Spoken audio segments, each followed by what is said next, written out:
Good morning, ladies and gentlemen, boys and girls. Welcome to the Zuriel African Youth Digital Webinar Series.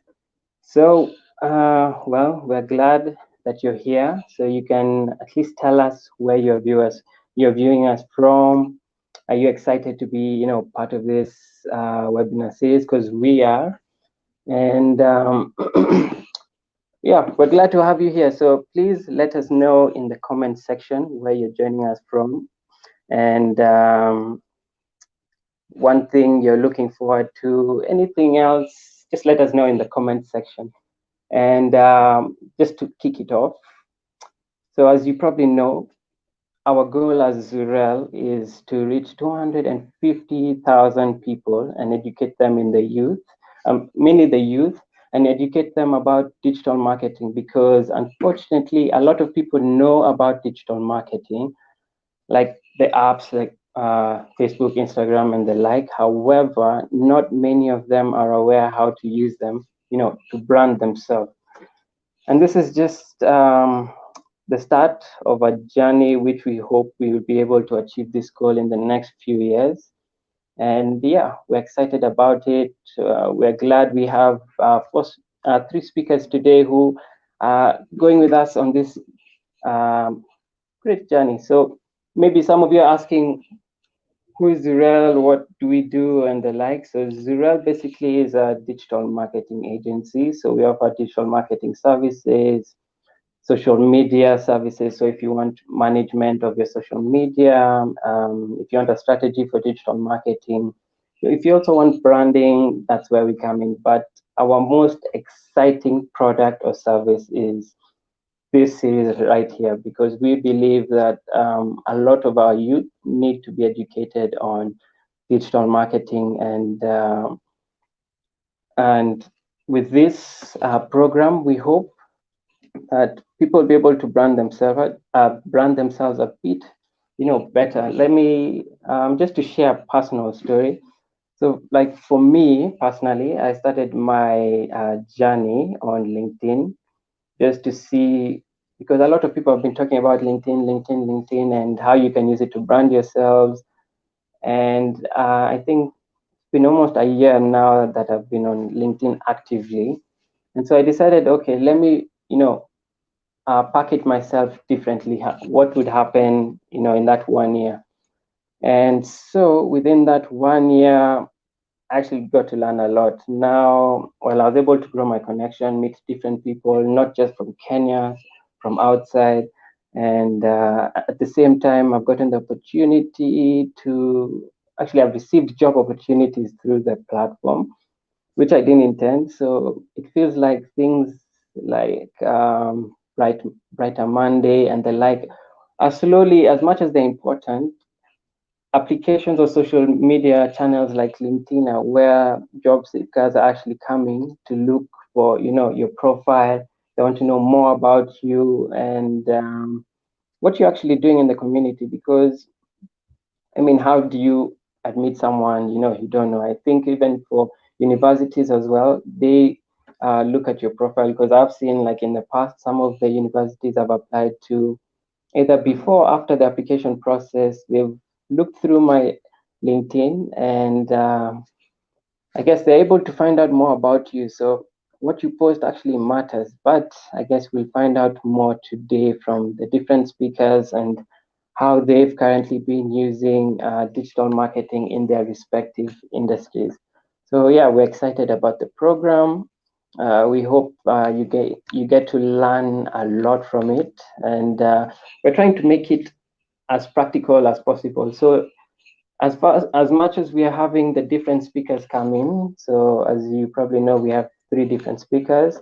At the end of the program today, we shall have a practical session where we'll be taking you through two tasks that we expect you to do in order to earn your certificate. So if you would like to at least learn a bit of some practical skills in what's needed in the job market in terms of digital marketing or even marketing itself, please wait until the end, and we'll take you through some of the tasks that are expected. For instance, one of them is how to create a buyer persona, which is very important, because if you want to know who to target, your advertisements, your products, everything in terms of marketing, you need to understand who it is you're marketing to.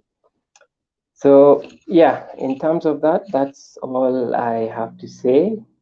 And I guess we shall just go straight into it. And I shall invite our first guest. Her name is Eunice Nyandat. And let me just, yes, welcome Eunice Nyandat. Thank And you. oh, thank you too.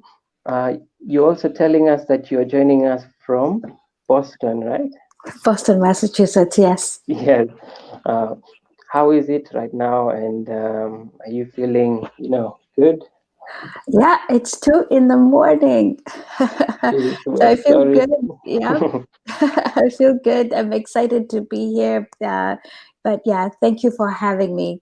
Could be, you know, it, there's no better place to be than helping young people get the skills they need to get to be financially secure. Yeah, and I actually saw from even your profile that you currently founded two companies. Is that correct? Actually, three. Three. Wow. Three. Okay. Yeah. So one I know. Okay, maybe you can tell us about all three, and probably why did you decide three? And I mean, are you able to handle all that right now and balance? Yes, yes, because they all kind of play into each other. Okay, so let me give a bit of history. Yeah. So I'll start in the beginning. The first company spun off of a lifestyle company where I started when I was here in the US. It was a lifestyle business, and that lifestyle business was running errands for tech entrepreneurs. And in 2008, the economy here tanked, and Mm, that became a luxury. And the tech entrepreneurs started asking me to do marketing for them. So that became my biz marketer, the digital marketing company, way back when 2008. yeah. So I spun that off and started my biz marketer.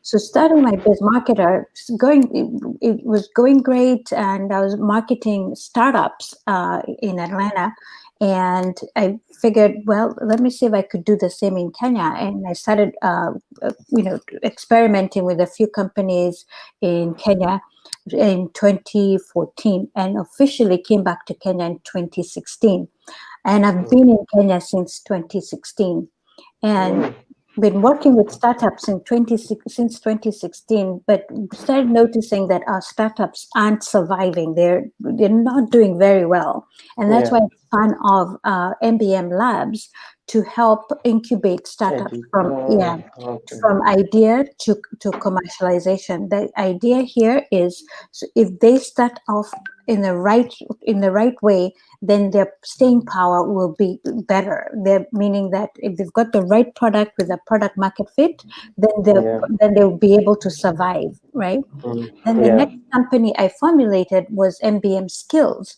And MBM Mm, Skills is to help the startups build the right team, meaning if I can help people skill up to help support those startups, then the startups have teams that they can work with, they can, yeah. then have a minimum viable company to grow. Mm, So that's mm, how we wow. started. So all these companies work together.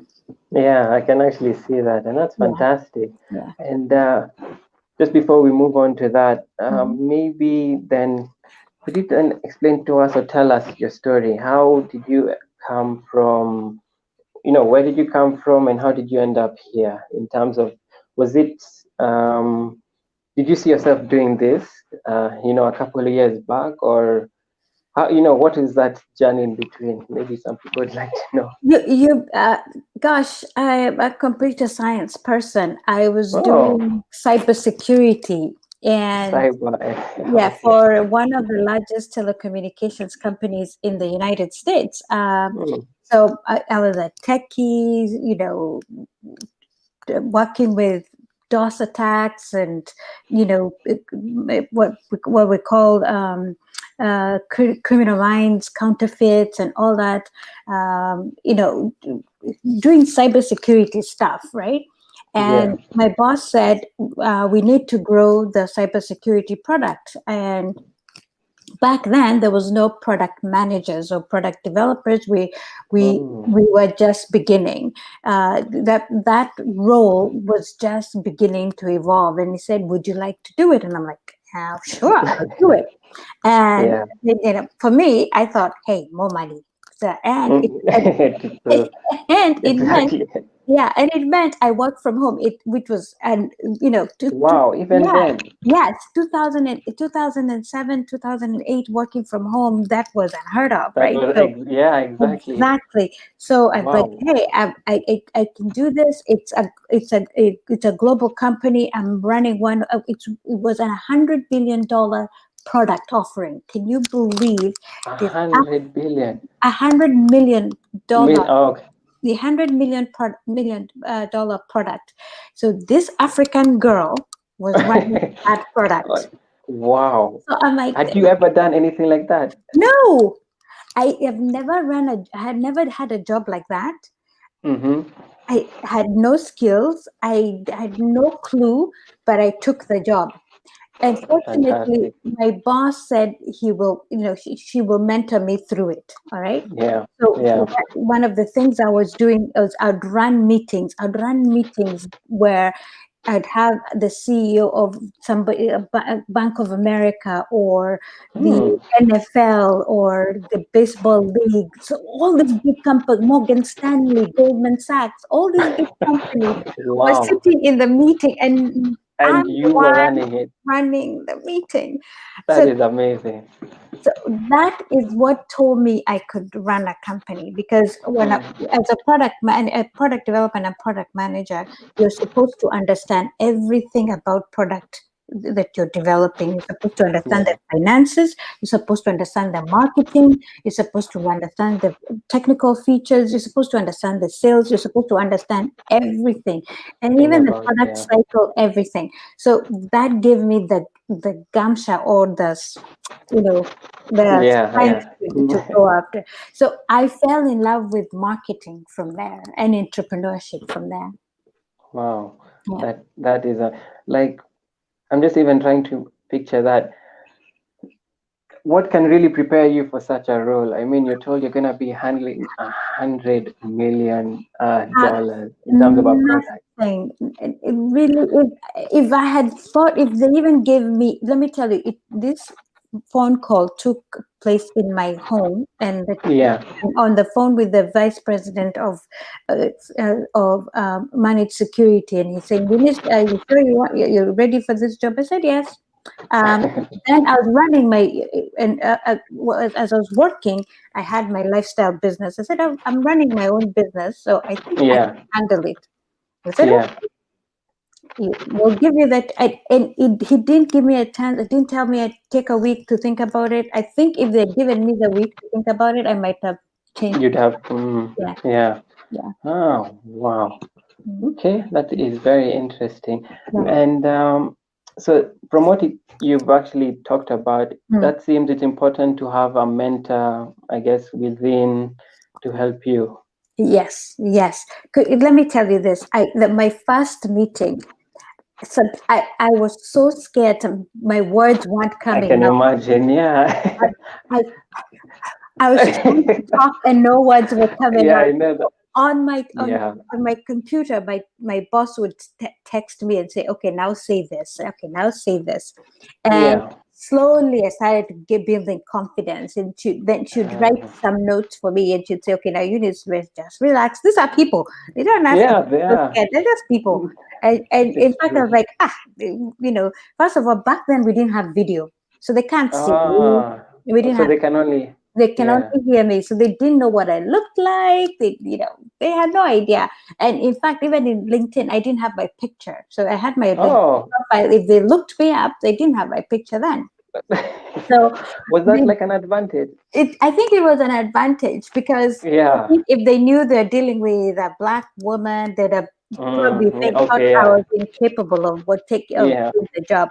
But after that, I figured out the systems. With my boss on the supporting me, it became a second nature to me. And because I enjoyed the job so much, and handling all these things, and Yeah. also what I also did was I made sure when I wasn't busy, I would go out and look for what else do I need to know. Okay, finance. What do I need to know about finance? Or what else do I need to know about marketing? I would go find those things out and ask Mm. her for information so that I would prepare myself ahead of time, so that Mm. I did not look stupid Yeah. in a call, and then and then prepared notes, and then recorded calls so that I didn't forget, so that I would listen and type out notes, and I made sure I Yeah. was super prepared all the time, right? Mm. So Yeah. taking my time to educate myself and get skills that my employer didn't have the time to give me, I'd go Yeah, out to and give get you. them. Yeah, I'd go out and get it. Yeah. Yeah. But then at the same time, you also had your business And that I also was. had my business, and I also was doing my master's. So as I was doing my master's, I was doing that, and I had my business. Wow. Like, I mean, how are you able to, you have is it three of them, yeah? Yeah, but you see, you're Ah, young. yeah. You're young. You Okay, yeah, you true. can do this. It's not it's just a matter of schedule. You're working 8 to 5. Mm. You've got, you say, so class. So I was doing my masters online. So I'd say from Ah, 8 okay. p.m. to 10 p.m. is when I'm taking my classes, and then Yeah. somewhere in the night I'm reading a paper about product development and product management. I'll make sure I read something all the time. I'm always reading, even to this day. I Yeah. Everything I try. If you follow me on Twitter, you see I'll share something about startups, about marketing, about product, anything that I think you people should keep up with, that will help you Yeah. do something better. I'm always trying to learn something new. Mm. Yeah, And that's important yeah. because unfortunately, I come from that generation or I fall in between, Mm. that, you probably hear this a lot, that we have too much work, or we are busy, and you're here saying that you balance a master's, a business, and then you're working in a company that was having a product over 100 million. So It can be it's done. it can be done. It can be done. You can do it. All right. And in terms of now running the three businesses Mhm, currently, mhm. what has been like your experience so far? Like, maybe what have you learned at the moment? And where do they both operate? Is it just in the US or also Kenya? It's all Kenya, and Mm-hmm.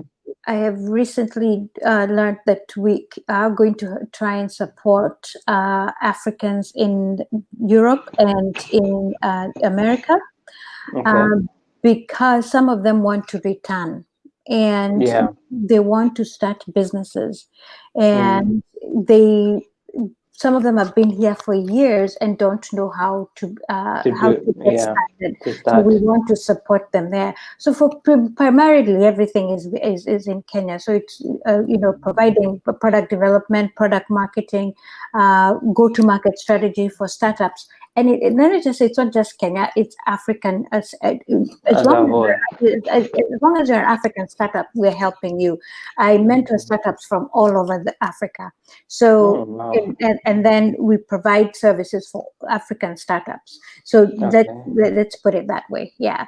So what have I learned is that the innovations coming out of Africa are so many. However, Yeah. the challenges are just as many. Mm. But the biggest challenge to it all is let me just say, it's maybe not willing to work hard. I I Yeah. wish we I don't want to say we're lazy. I think Yeah, but we're not lazy. We're scared. yeah, I We're get what you scared. mean. Yeah. We're scared. Mm. of taking that leap.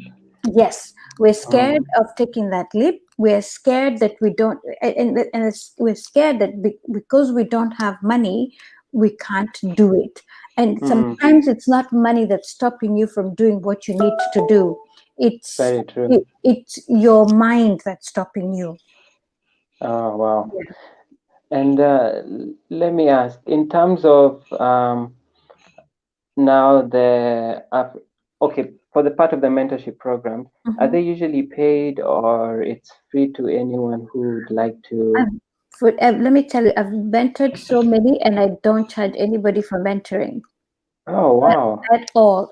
I, Okay. why would I charge somebody for mentoring? Yeah, I mean, yeah, that sounds really. And Yeah. wait, just in case, for people who are listening, where would they, find you in terms of if they want to, part of that mentorship program?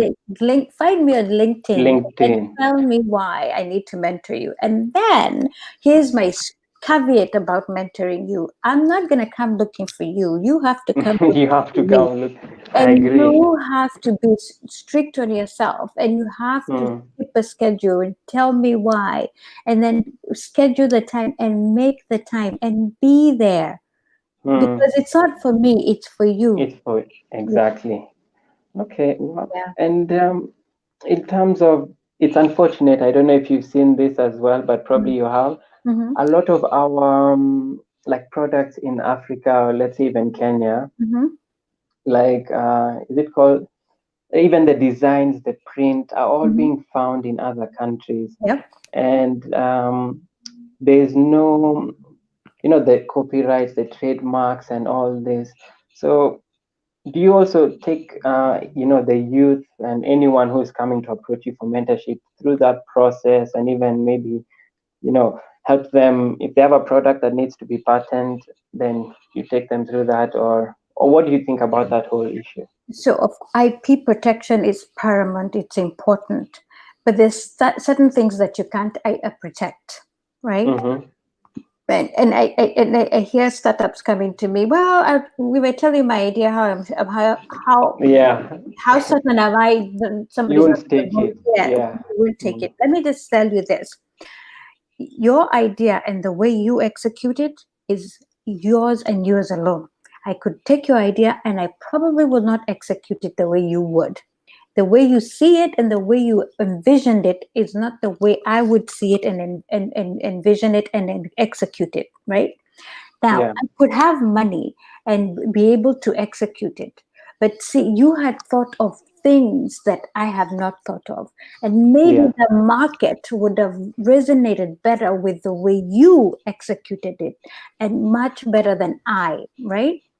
Get, Yeah. you have seen a product come and overtake, and watch for somebody else come up with a Jumia style and compete and beat Jumia, and you Yeah. wonder what happened to Jumia. It's the same idea, but somebody else has done it better.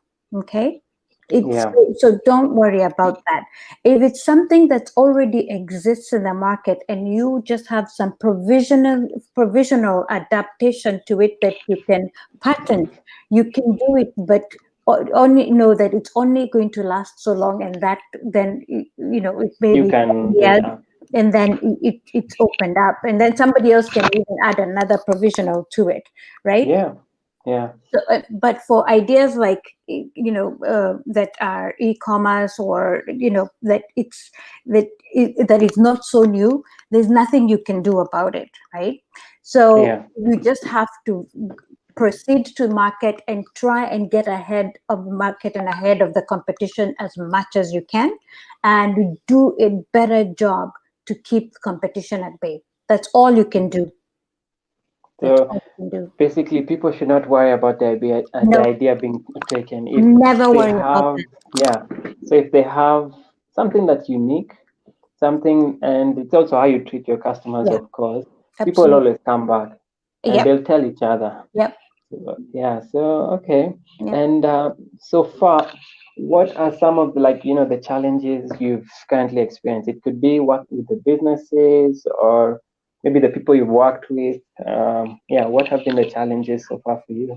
So, like every other company, every other startup, building a team is challenging. Finding Mm, funding is challenging. yeah, Getting to customers is always a challenge.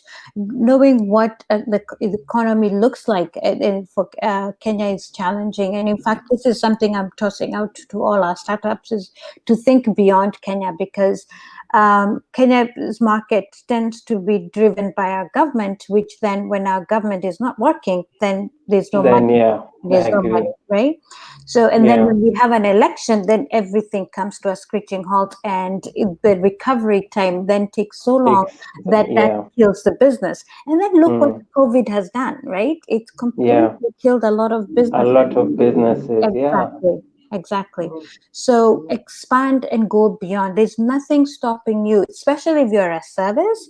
There's nothing stopping you from delivering that service to East Africa or the rest of Africa, right?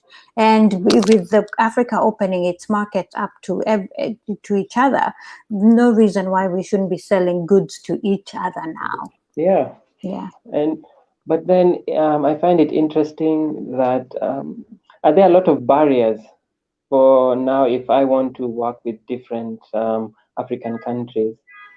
So Or yeah, So mhm, what you got to be cognizant of is some countries have regulations that yeah, will deter you, and we just, I think, for example, I know about four of them: Morocco, Mauritius, may have some regulations that may require somebody be resident in that country, or yeah, have a representative in that country.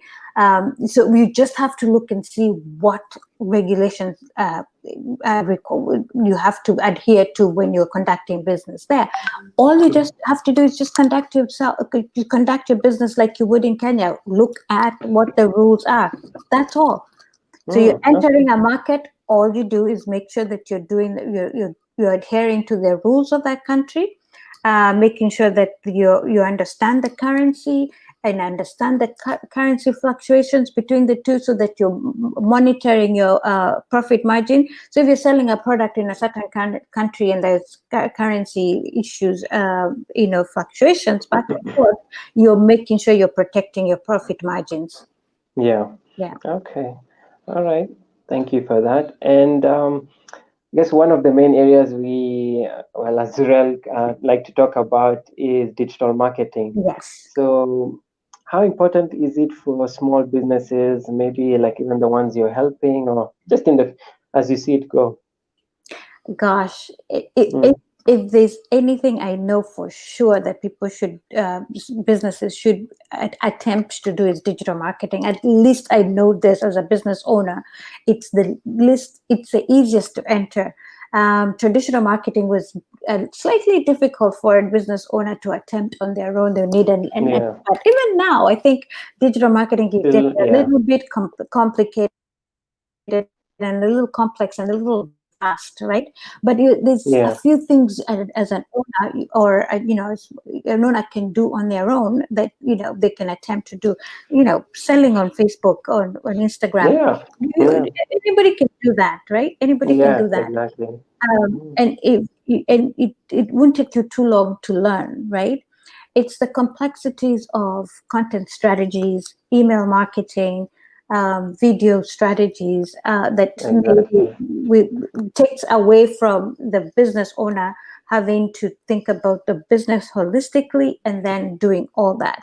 So that's why they need to hire experts like yourselves to Mm, do the digital marketing, focus on that while they run the business. But honestly, if there's a way to market a business these days and reach more customers, it's via yeah. digital marketing and digital advertising. Yeah. Okay, thank you. And just to get back on that, now, like if you're creating a team, or when you're advising people to on creating a team, Mhm. what would you say or call a successful team? What should they have within the team when starting up? Should they have someone who knows, as you're saying, digital marketing, um, maybe accounting, or those different people involved within the team? What would you say would be considered, yeah, successful team? So for any startup, I'd recommend customer support for sure. You Customer have support. you Okay. have to have a customer support, right? Mm, Of course, marketing and advertising have that. For accounting and bookkeeping, the business owner can do that, and they themselves. Okay. themselves, and a consultant to that is not full time, that can come in and help with the KRA and Well, bookkeeping yeah, and the all book. that so that they're not keeping somebody on payroll to do all that Yeah. heavy lifting. But to to to have a minimum viable team, do for sure have somebody to help with operations. That will be customer service, somebody to help you with the marketing, sales. Let me just say this: if you don't have customers, then you don't have Yeah. business. You need somebody True. doing sales. Okay. Yeah. But you had mentioned the customer support, right? Mhm. Why would you say it's the most, well, among, the top? If your not, customers aren't happy, what's going to happen, True. True. right? So Yeah. consider this: you're selling. You've got a shop, and you're the owner. You have to go to buy inventory. You're going to do inventory taking. You're making sure you have their stock. You're running to the bank. You have to have somebody at the store to To talk to make your sure, yeah, customers. they're talking. Exactly. So you really have to have somebody to talk to your customers. And can you really tell that, oh, this person is good for, especially I know when you're starting out, you can't really hire, well, if you don't have the backing, you can't Mhm. really hire a professional for it. So is it just an error or some of these things you just hope it works out? No, Mm. be conscientious on who you're hiring to be the face of your customer. Be very conscientious, because you're saying this. It's if you've got a house and you've got a gate and you've put a security guard there, right? Yeah, You're yeah, making sure the thieves don't get into the house. they had Same true. applies to your company. You want the customers to keep coming. You want to make sure the person that you is there is welcoming to customers. It's a person who can understand, communicate, articulate, and conversate with a customer, be able to support a customer, not somebody who doesn't care what the customer wants, doesn't know want to support, doesn't even want to be there. One Yeah. who understands how to take care of a customer.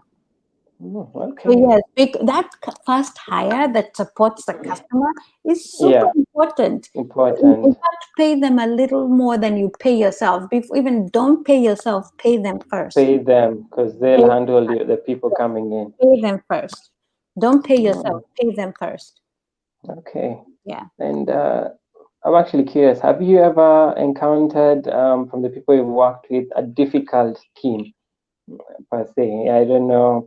Or you probably had to let go because of certain issues, or has it all been, smooth? Gosh, I've been so lucky. No, I've never Yeah, gotten a difficult team. I've gotten team members that have had challenges, and we're human beings. yeah, exactly. We have challenges. Everybody that I have had on my team has always been super excited to be at work and encouraged and want to be there. Um, Mm. Life is challenging. Maybe you're trying to get to work and there are no matatus, and so you're late to work. Yeah, exactly. It's raining. And so it's always something happens, life happens, right? So Yeah. I've never encountered um, anyone that did not desire. I think I want to say the younger ones will not take it too seriously. They don't understand what their role is and how their role impacts the customer, that Yeah. impacts the income coming in, that impacts what they get paid in, So right? it's a So that, whole cycle, yeah, yeah. so that if you're like, if I'm late coming back from Yeah, lunch, oh, what does it matter? Yes. So yeah, that's like the basic. Then you go, oh, then you start. It's taken time for them to really figure out this is business, yeah. and this is why you have to be where you need to be on at a given time. Mm, Yeah, okay, yeah. wow. And from the people you've mentored, you've had different age groups, right? Yes. So you have the older and the younger Yes. ones. So Yes. if you compare both, what would you say is the difference? And have you seen like working with older is easier or younger people have this, like I won't say attitude, but I guess you can. They have a different mentality. Just put it that way. It's mindsets. It's mindset Yeah. and Mm, drive. mm, So I think depending on where you are, and I think it's a maturity thing. Um, okay. so what some people at a certain age desire and their drive is what makes the difference. So some people are, I've done that, I've played, I've messed about, I'm all done with that, now I'm serious, I'm gonna get down to it, right? But I've also met young people, and I have a few very young people who are so driven that I wish I was that driven when I was their age. When you're younger. Wow. Okay. Mm. And what would you say? Okay, I don't know if it's something you can tell, but for in Mhm. terms of the startups, Mhm. how can one build a brand that would last? You Start with know. the product that the market wants. Okay. One of the biggest mistakes our startups are making is you're at home, you sit there and you build a product. You build a product and you've not tested it out with people, right? You build Mm, a product and then you come out and tell people this is the product I built for you. You didn't check with anybody that, whether they like the product or not. or not? Yeah. I Please build a product with people in mind. Go out there, sit out there go out in the village, ask people, what do you think?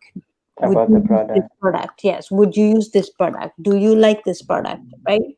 So you're going to spend time and money building a product that you have no idea whether people are going to use. It's the Mm, biggest mistake our startups are making right now, right? mm, I'll give yeah. you an example, and this startup is probably going to hate me for calling them out, but they have a brilliant product.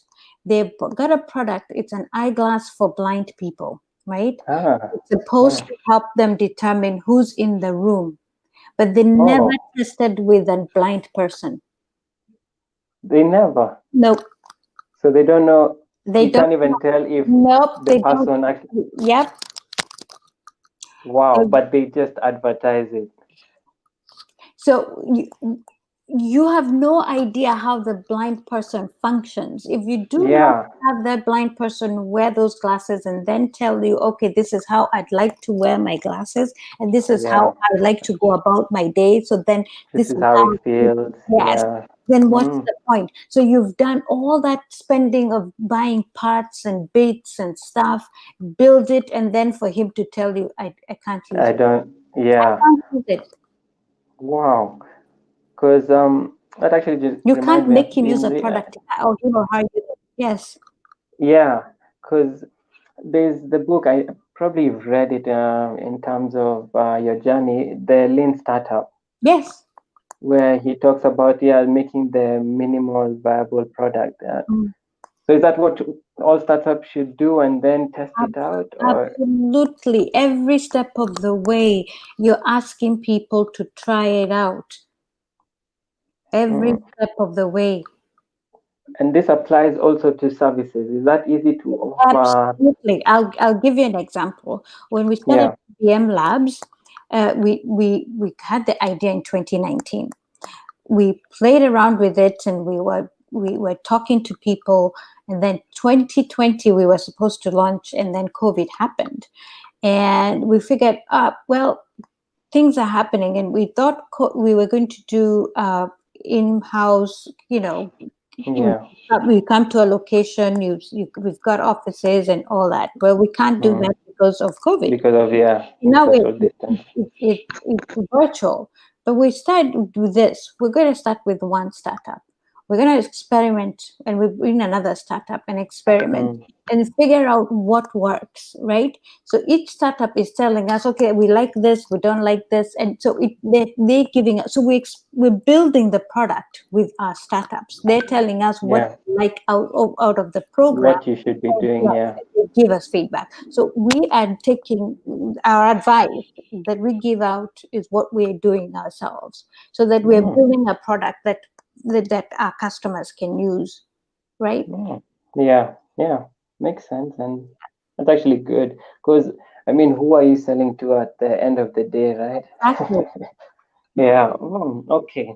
Yeah. So just to finish off, and maybe you can give us, well, the audience, a final advice. Mhm. What would you tell them, in terms of your experience so far, or if anyone wants to start a business, what advice would you give them? So I would say in this day and age, I know getting a job is going to be difficult. It You is, yeah. have to start by starting your own business, your own hustle. Really Yeah. have to. You can, you know, create a service. Do some creative products and sell. Um, could be digital. Create a website, put the products and services online, and try and sell them.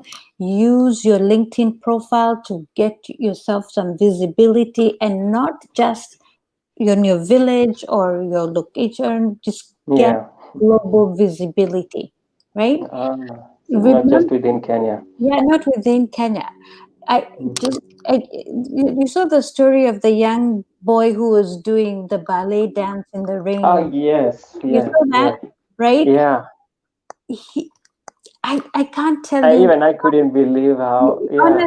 honestly, people right now are paying attention to everybody around the world, and everybody now True. knows that it doesn't matter where you are, right? It doesn't Yeah. matter where you are. You can work from anywhere. I am here in Boston, and I'm working with my customers from here, right? Soon and Oh, very yeah. soon, the developers will. I have developers who are working from anywhere, right? A digital marketer. Yeah, yeah. You can work from anywhere. Right. I have a digital marketer in my team who's supporting a customer in San Francisco. So you really have to think and stop thinking village, think global while still acting Mm. local. Yeah. Make sure you're out there. But if we can't find you, meaning you're not, Then yeah. we can't help you, right? And that's, If yeah. you're not doing shows like this and you're not speaking out, you're not talking, I can't find you on Twitter, I can't find you on Instagram, I won't know about you, right? I don't True. know about your talents, you know. um, we can't, I can't give you a job, or I can't give you a hustle. If I have a project and I need a digital marketer to help me with it, i i, Yeah. I won't know. I can't know. I agree. I agree. Out Yeah. there. Yes. Whatever Okay. you're Yeah. talented in, by the way, listen, by you, whatever it is you're talented in, Yeah. music, acting, whatever it is you're talented in, do it. I see all people doing all manner of things on TikTok, do it. I Commercialize agree. it, do the best you can, earn money for advertising, whatever it is you can, do it. Do it. Don't sit And at home and worry yeah. and be depressed and whatever. Do something. Agreed. And would you say, like, especially if you're starting out, is it advisable to give out free services, or do you work first with family and friends? What would you give advice about that? I'm going to say this. I have given Yeah, out free services just so that people experience what my services are like. yeah, With this is with caution. You can't eat free, true. You right? can't. You can't eat free. Be careful on how often you give it. Give it Okay. to some extent, right? How about you give a percentage of? I'll do this much, Okay. but pay me this much. Okay. right? Yeah. Right? I'll, Yeah. I'll do your tweet posts, but pay me for this. For this, okay, makes Yeah, sense. yeah. Yeah. No, because This you have is to. the Everyone thing has to to do. eat at the end of the Yes, day. yes. You can't eat air. Yeah, you can't, and there's so much you can only do on, yeah, being free. Exactly, Okay. exactly. I hope those listening get that and hopefully apply it. Absolutely. Yeah. Start So, somewhere. all right. Anything else you'd like to tell the audience Yes, before we? Yeah. I'd say there's a bunch of skills. I was going to say, listen, make sure you're understand data, Ah, and, yes, and Titana. understand public speaking, you know, thought leadership, whatever you're an expert in, be out there, write content, have a blog profile talking about what you're an expert in, right? So that Yes. people know what you're an expert in about. Because if you're sitting at home wondering how to get the next coin, next 5K, but we don't know you're out there, there's Yeah. no way you're going to make that 5K, right? Very Know true. how to sell, learn a new skill, right? Yeah. Or learn, brand yourself. Don't be Very true. afraid to put yourself on video.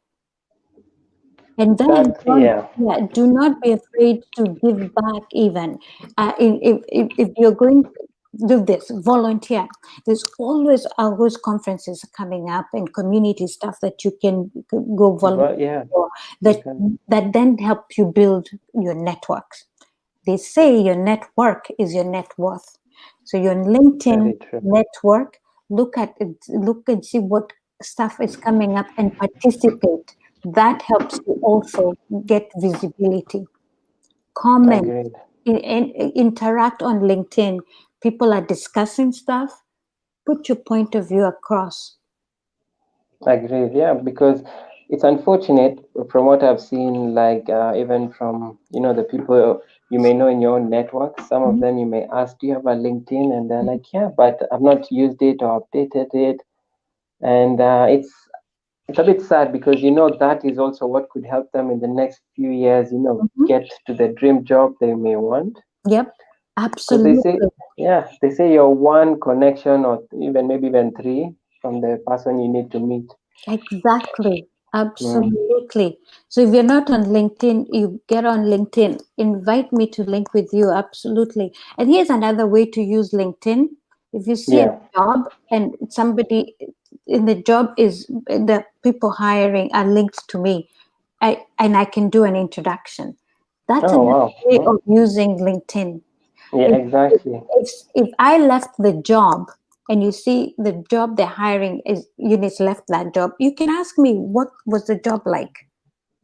People don't know Very that true. how to get inside the information about the company. The company you want to work for. Yes, exactly. That's Exactly. really Yeah. good information. So that you can figure out if that's a company you want to work for. You get insider information about the pay, about the boss, about anything you need to know, right? Yeah. You Yeah. know why that person left before you Exactly. applying for that job. But please use your LinkedIn. International projects won't come find you in your house if you're not on LinkedIn. Very, very true. Yeah. And even on that point that you just mentioned, I know we're going over time, Yeah. but um, even once you connect and find out from these people who left the job, you may even understand maybe this job is not what you wanted or it doesn't have the benefits you needed. So it Exactly. might be important just to find out before so you don't commit yourself into something you may not be able to get out Exactly. immediately. Exactly. All right. Yeah. Thank you, Eunice, very much. It was a pleasure to have you on the Oh, show. God, it was my honor. Thank you so much for having me. Thank you, and we wish you all the best with all the three companies that you're currently running. And you said you said for anyone to find you on LinkedIn, they just type Absolutely. Eunice Nyandat. Nyandat. Yes. And guys, please, you can send her a message and tell her that you came from here, and just a short introduction. Thank you. And yeah, a personal message to let her know why you want to connect, as you mentioned. Yep. And if you need any help, please commit, as you mentioned. Absolutely. I'll help you. Yeah, and it's free. Yes. So anyway, thank you very much, Eunice. Have a nice day. Thank you. Bye bye. Bye. All right, guys. Thank you for this joining us for the first session. I hope you enjoyed. That was Eunice, and as you heard, you can connect with her through Eunice Nyandat. So next we have Emmanuel Ndonga, who shall be talking about LinkedIn and personal branding. As you've probably heard how important it was from Eunice, so please stay tuned. Hello, Emmanuel. Welcome. Hi, How are you doing? everything's going well on my end. Cannot complain. Enjoyed the session from Eunice. Amazing, amazing session, amazing discussion. And I look forward to providing value to whoever's listening at the moment. Thank you, Emmanuel, so much. And it's funny enough that we're actually already touching on your area. And Yes. for most, okay, I don't want to spoil your story. So maybe just give us a bit about your story, your journey. How did you end up? Because for those who don't know, Emmanuel currently has been able to build his profile to over 5,000 connections. It is not something easy on LinkedIn. I'm not yet even half of that. But yeah, so tell us, Emmanuel, Yeah, right. So my just journey your is journey. Yeah, right. My journey is very simple. Who I am, what I do is everything surrounding digital. And my goal and everything about me is ensuring that the digital divide that exists in the continent of Africa is reduced using educational programs and as we're doing. But before I niche down to what I'm doing, as soon as I finished high school, this was in 2018, I had really started getting into the world of digital and doing digital marketing for small businesses that were around me. And as soon as I finished high school, ideally, I did a lot of cold calling and simply visiting businesses around my area. And what I found was a lot of businesses really relied on digital marketing, but very few actually knew how to implement it for the future survival of their brand. And it was very clear to me that there was a huge gap, not just in businesses, but in terms of the general knowledge and understanding of what it took to build a brand online and make it sustainable over time. And I ended up in the process of, ended up working with a lot of people who really felt that they needed to build their brand online. Now, taking you back to that, I mm-hmm. started using LinkedIn about a year and a half ago. And by this time, I didn't really know much about LinkedIn. I simply knew it was a platform where you come to post your resume, apply for jobs, check for jobs, and that kind of a thing I did. But what has happened in the past 3 to 4 years is LinkedIn has materialized to be more than that. It's become Yeah, a hub, or it's become a platform where you can use to not only just meet new people and connect, it's a platform to set yourself apart from your competitors and people who are really have the same experience and are looking for the same job opportunities as you. yeah, And this session is one that means a lot to me because a lot of people our age, millennials, Generation Z, really do yeah. not really focus on LinkedIn as a platform to set themselves up for future possibilities. And Yeah, forward to having a fruitful discussion with you and seeing how we can provide as much value as possible in our time all together. right. Yeah, thank you, Emmanuel. And just to get into it, what are some of the common challenges maybe you faced, or maybe other people are facing right now, building a personal brand, especially on something like LinkedIn? Yes. So when it comes to building a personal brand as a whole, a lot of people do not actually understand that they are a walking personal brand. You know, if you were to ask your close friends or family what they thought about you, just as an example, if I was to go to a family event and I ask my cousins or my siblings and my parents who they thought about me, that's my personal brand.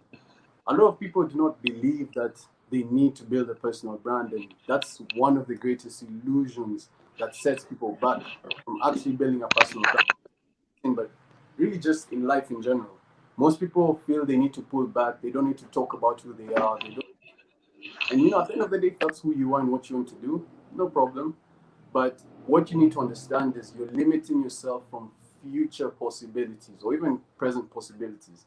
You know, we all know that individual who's quite good at pitching themselves in a friendly way, telling you Yeah. about what they do, which Yeah. leads business down the road.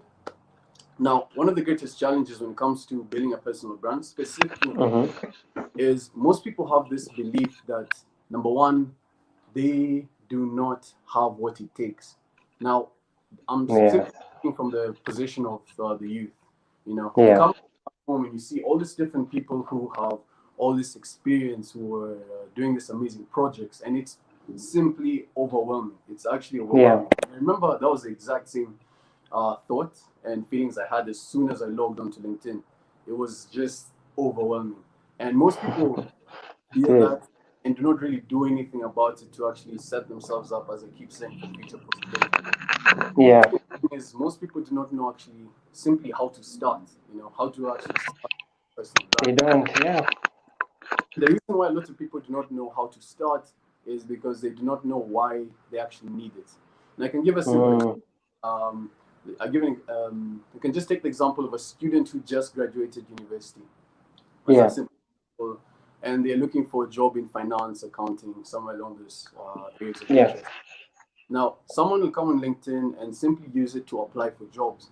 When really that's okay and all, but what you need to understand is you're competing against a pool of people, hundreds and thousands of people who are applying for the exact same job as you, the exact same opportunities, and Yeah. that scarcity will have to be overcome through a personal brand. As you know, Samuel, over the past 6 or so months, I've had the humbling opportunity of working with a bunch of brands, international brands across Africa. They did not even get to interview me. They simply went through my profile. We had one discussion. That was it. You know, That's amazing. and, Yeah. and truly, I say this from a point of humility once again, because once people actually know that using your personal brand to leverage your success, your future success, it Yeah. changes everything. Because um, you're applying for a job and recruiters decide to do a quick search on you, which most actually do nowadays in the digital age which we are in. They will want to see who you are, what you do, what kind of person you are online. And if they see you're this person who takes your area of interest, your career seriously by actually putting out Yeah.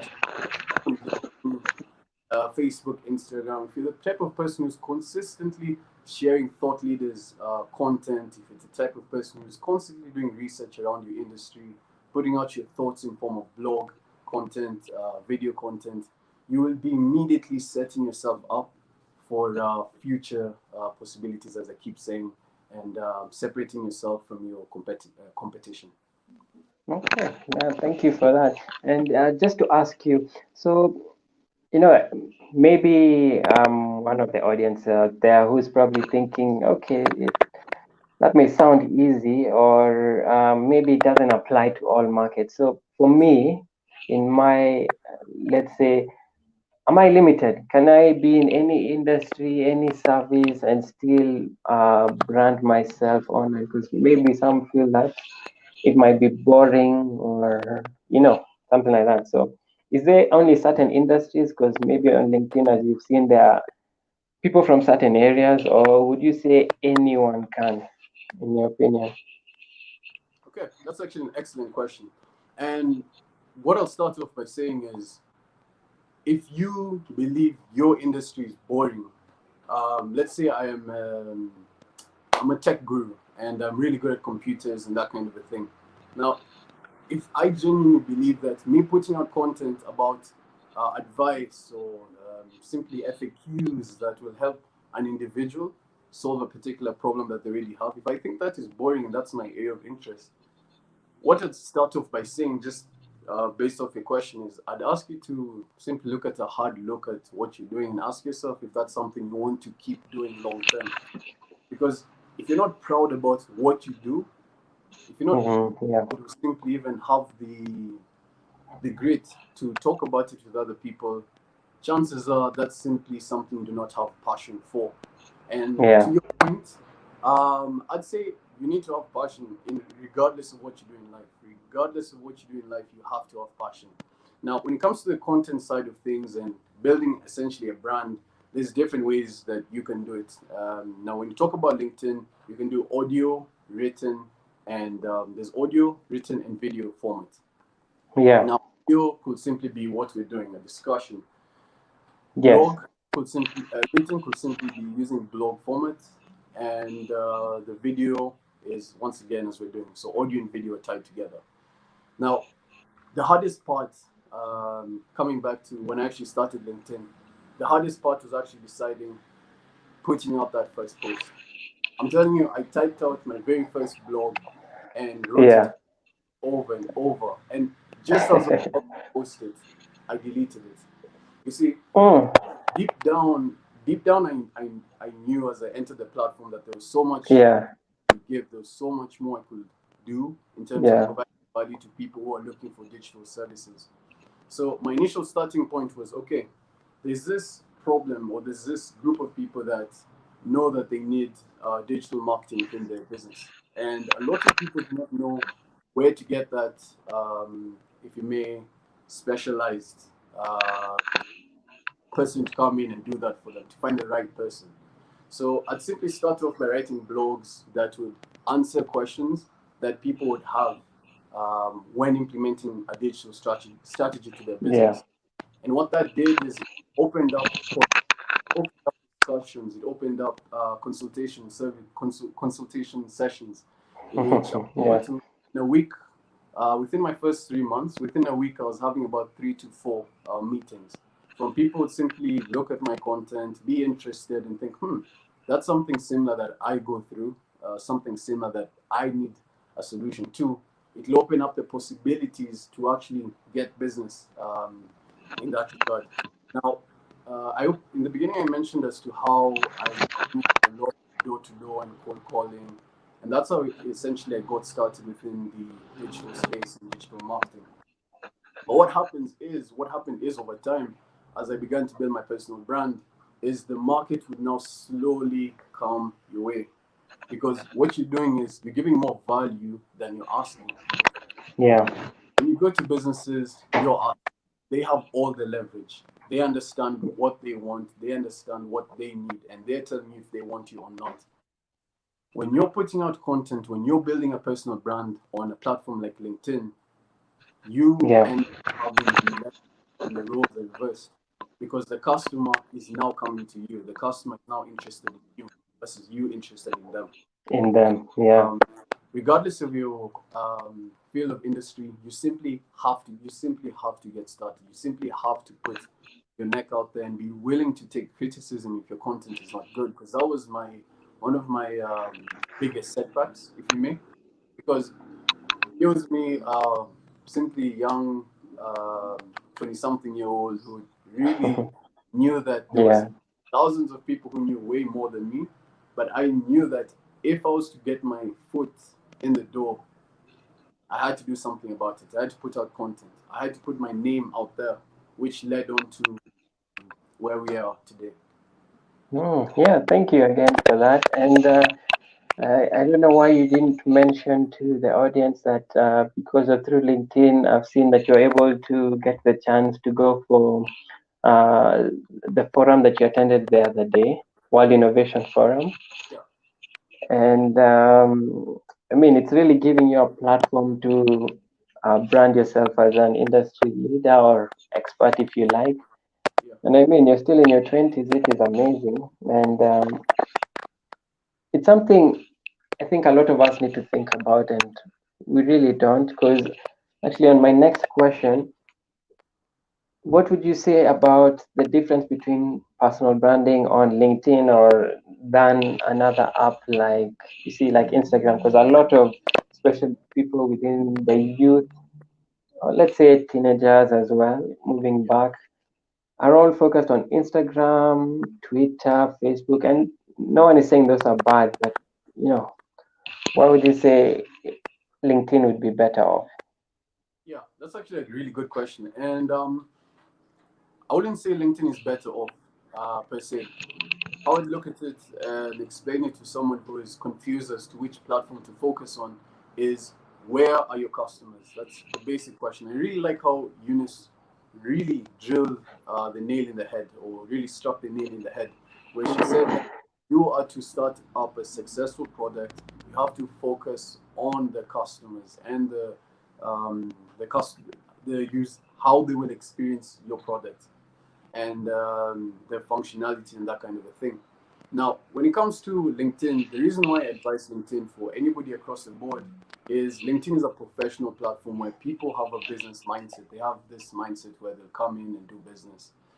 Unlike a platform like Facebook or Instagram or Twitter, where people are simply scrolling through for entertainment. Now, if you have a store where you sell clothes, as a basic example, the number one place where I'd advise you to build your personal brand will obviously be Instagram, because Instagram, as it serves, is more so B2C oriented, which is business to customer. B2B is Very more true. on LinkedIn. Now, why have this, take this leap to focus on LinkedIn as a 20-something-year-old who just graduated uni, or you're in between jobs and not sure what to do? Number one, LinkedIn allows you to reach the people who are able to hire you. Now, what happens for anyone who's gone on LinkedIn and has simply a basic understanding of how it works is you can search and connect with people based off their job title, right? So, as again, once again, if you're someone who's interested in getting a job within the field of finance and accounting, what I'd advise you is for the next 30 days, simply connect with 10 to 15 people who are within your that specific job title that you feel would be able to hire you. Simply connect with them and give a simple welcome message. Don't try to pitch them, hey, this is what I do and I'm looking for a job. That could work, but honestly, maybe 1 out of 100, which is still an opportunity. But the whole idea of setting up your LinkedIn is to prepare yourself for future possibilities, which is the whole essence of personal branding. Now, aside from connecting with people who are like-minded and will be able to provide you the opportunities that you're looking for, is you need to provide them value.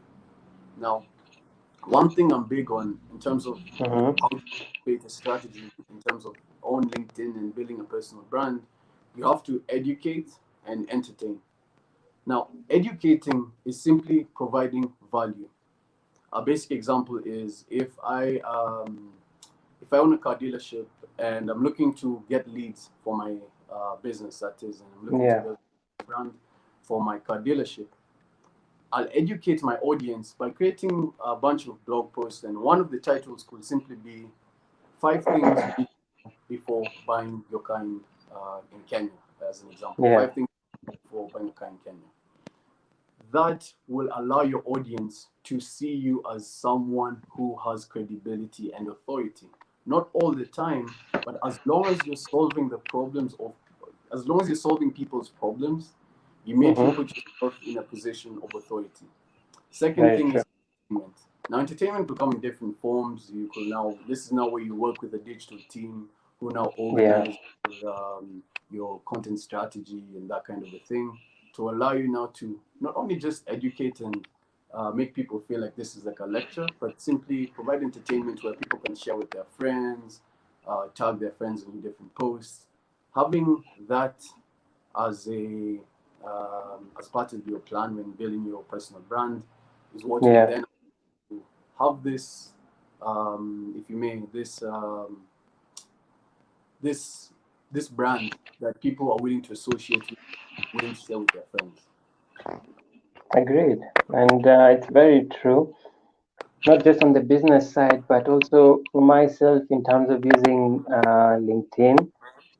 I've gotten a few opportunities, as I had mentioned in the beginning, just from creating, different things that I'm interested in and trying to show that that's where I want to be known as. If it's marketing, it's marketing. If you're an athlete and you want to be known for that, you can do posts about that, teach people about some of those areas as you're mentioning, create articles, you can take images, videos. There's a lot to do. Join podcasts.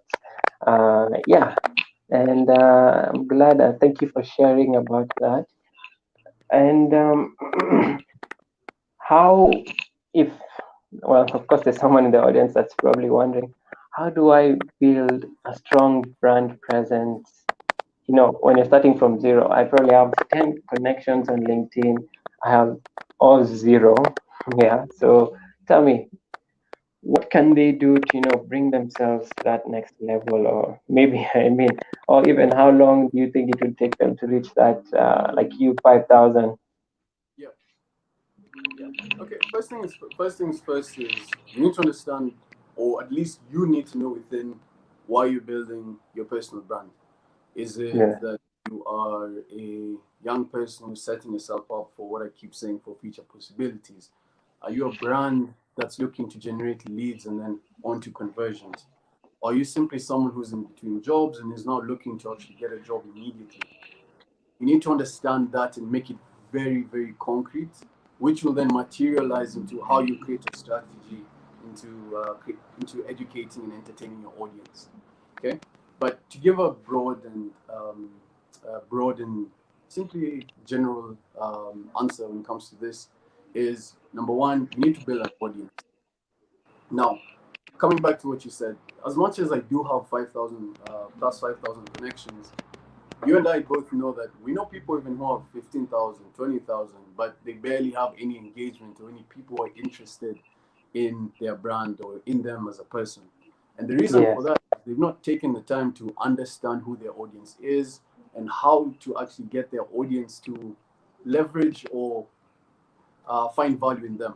So, step one, when it comes to how to actually get started, every single day, connect with at least 10 to 20 people. 10, 20. To just research based off their job title, their location, that would be that would play a role towards the success of your personal brand. In my case, just to give myself as a basic example, what I did was as soon as I opened LinkedIn, it was very clear to me that the only people who I knew were mutual friends, people I went to school with, and that kind of a Mm. thing. Those are the very first people I connected with. LinkedIn will give you that option immediately. The next Yeah. thing I want to do was connecting with people who are where I wanted to be, that were in Kenya as a starting point. Because if you do not know where you want to be, you cannot actually get that at the end of the day. And that That's applies true. to sports, life, business.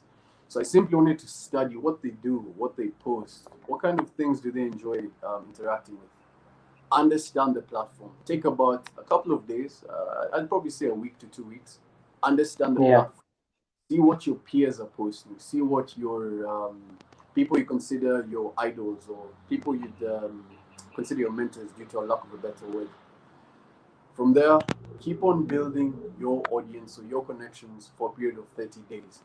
Now, once you've built your audience and you've had this understanding for about a month, and you've seen what people like, the kind of content that people enjoy, that kind of a thing, which it will vary based off your industry at the end of the day, you then now take the leap. This is the hardest part. This is the absolutely hardest part. Taking the leap of faith to then begin creating content on the platform. Mm. That was Now, the there hard are part. Yeah. benefits as to why to actually begin creating content. But the first and most important would be setting yourself aside, setting yourself apart from your competition. Now, when you create content, you'll need to decide if you need to focus on blog, audio slash video. Now, in the beginning, what I did was I started off by writing blogs because at the time I was very shy. I didn't really want to put myself out there. I didn't even know how to articulate my words to actually get people to be interested in me. So I felt it would be best if I simply started with blog content because I was behind the screen and I could simply type out my words. I could edit them at any time I wanted. Yeah. Now, we'll need to take about a month or so, another 30 days, 2 weeks to a month, to actually understand what type of communication works for you as an individual or as a brand. Are you someone who simply enjoys putting the camera and talking to your audience directly? Are you someone who's comfortable in writing, but you have to Mm. pick? And if you're someone who, just like me, you did not know what you wanted to build your brand behind, you have to test it all. You simply have to test it all, because if you're not willing to if you're not willing to make your feet wet in the beginning to at Yeah. least understand what you're good at, you'll Mm-hmm. never be able to find it at the end of the day. And that whole process Mm. of building an audience would be a complete waste at the end of the day. So first things first is taking the time to connect with the right people, taking the time to understand the platform, then from there Yeah. taking the time to create content that your audience genuinely, taking the time to understand the type of communication that you use to build your brand. Then the very last thing is ensuring that you're delivering value, and this is the most important thing, aside from actually getting started and putting out content. So Yeah. most people have this narrative that they'll simply put out content and people will like them. People will like it. That is because you're the author. You genuinely believe that Exactly. Yeah. People would like your content anyway. exactly. But what you have to do, or at least what I did in the beginning, was after the first month or so, the first month, what I did was I created a niche group of about 8 individuals who I would always send my content to before I actually put it out on the platform. And I'd ask them, hey, I'd like to know what you think about this piece of content. What should I change? What should I do? X, Y, Z. These are people I'd already built, a connection with. I'd already been talking to them for some time. So I trusted their feedback, right? Mm. And going back to building from the start, you have to make sure once you send those connection requests and the person approves the connection, send a simple message saying, hey Emmanuel, let's say you connected with me. Thank you so much for connecting with me. It means a lot to me. I look forward to building a healthy rapport with you as we move into the future. Now, Make it personal. Yeah. reciprocates and says thank you as well. That's someone I'd consider reaching out to put in that niche group in the beginning. Um, and I still actually have that group at the moment as we speak. It really helps. Number one, build your confidence because these people see, yeah, it's actually good. You're actually doing your best, and they'll give you genuine feedback. And number two, it'll put you almost in a place where you know you're not creating content that people do not want, and it'll save Yeah. you a lot of time and energy trying to discover what people actually like. Simply put out content that people genuinely want, and from there you end up building a loyal brand in the process. Okay. Well, those are very good steps, and I hope a lot of our audience Yeah, has been listening and paying attention to that. And it's true. I think it always feels better when someone sends you a personal message, or even after you connect with them, they tell you thank you for connecting. You're not connecting for the sake. It's yeah, you're connecting with a purpose, and it's to build a professional network. So if you just do it randomly and just hope that they connect with you, it becomes, a slight challenge. And someone would think, why do I need to connect with them? I don't know them. So those are the small tips that you've had from Emmanuel. Please try and implement them slowly. Don't be in a rush. I'm sure it also took Emmanuel quite some time, right, to build your connection to over 5,000. 100%. Yeah, all right. And so because of time, final question. What advice would you give, to the audience, anyone right now who wants to either start a profile, build their profile, and, grow their network professionally? Okay, that's a very good question. I think I'll have to go back with you have to be relentless. You just have to be relentless. You need to understand that once you start putting out content, people will not respond to it, or people will not respond to your personal brand as you think they would in their mind. Okay.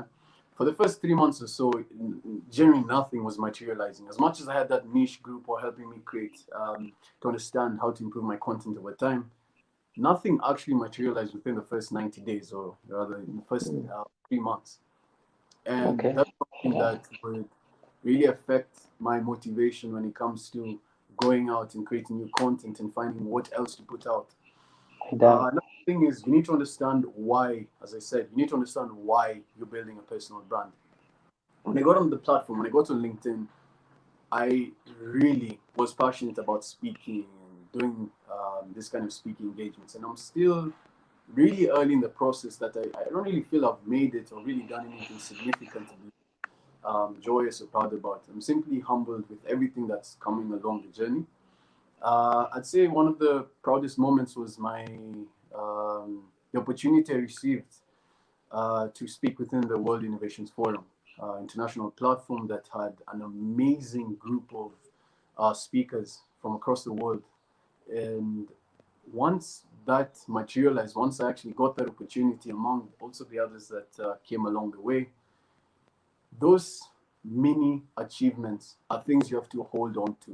You need to hold on to those mini wins, those small wins that will end up boosting you to keep holding on to achieve your long-term goals that you have in the end. So don't give up, stay persistent. Make sure you have someone who knows what they're doing. Like if you're watching this, whether it's through the live or simply through the post-production that we post on the different platforms, and you have absolutely no idea how to get started on LinkedIn, but you believe that it's a platform that you should get started on, or you've been thinking about for some time, reach out to me. I help literally between 10 to 15 people every month, close group mentorship, where I simply sit down with once a week and help them work on their LinkedIn strategy and how to actually open themselves up for future possibilities, as I keep saying. Yeah, And and oh, that just inform them. Should they just search for Emmanuel Ndonga, right, on your LinkedIn? Yes, yes. Emmanuel Ndonga. Emmanuel Ndonga Ndonga. As it's actually written, right? Yeah, but yeah. So if you have any questions for Emmanuel or want to learn more about LinkedIn, I want to be advised to build your profile on LinkedIn. He's told you that just go and like to LinkedIn right now. If you don't have account, please sign up. Emmanuel Donga, and you'll be able to find him. If you can, please try and write a personal message so at least he can understand what you're looking for. And yeah, that should be it from trying to connect with him. And is there anything else you'd like to tell the audience? Aside from everything I've just said, you need to keep your head up, regardless of what's happening in your current situation.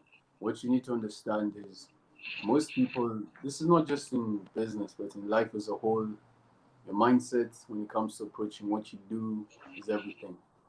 Your mindset is everything. Keep your head up, keep fighting. You got this. Thank you again, Emmanuel. Thank you for joining us on this show. We've gotten a lot of advice about LinkedIn. So, all of you who've been watching, you can always go back after this and review this. And well, good luck with the rest of your journey. And we wish you a good day here at Zuriel. Thank you. Thank you. All right. Thank you, everyone, for this first. Well, I hope you've enjoyed these two segments from the two speakers that we've had on board, Eunice and Emmanuel.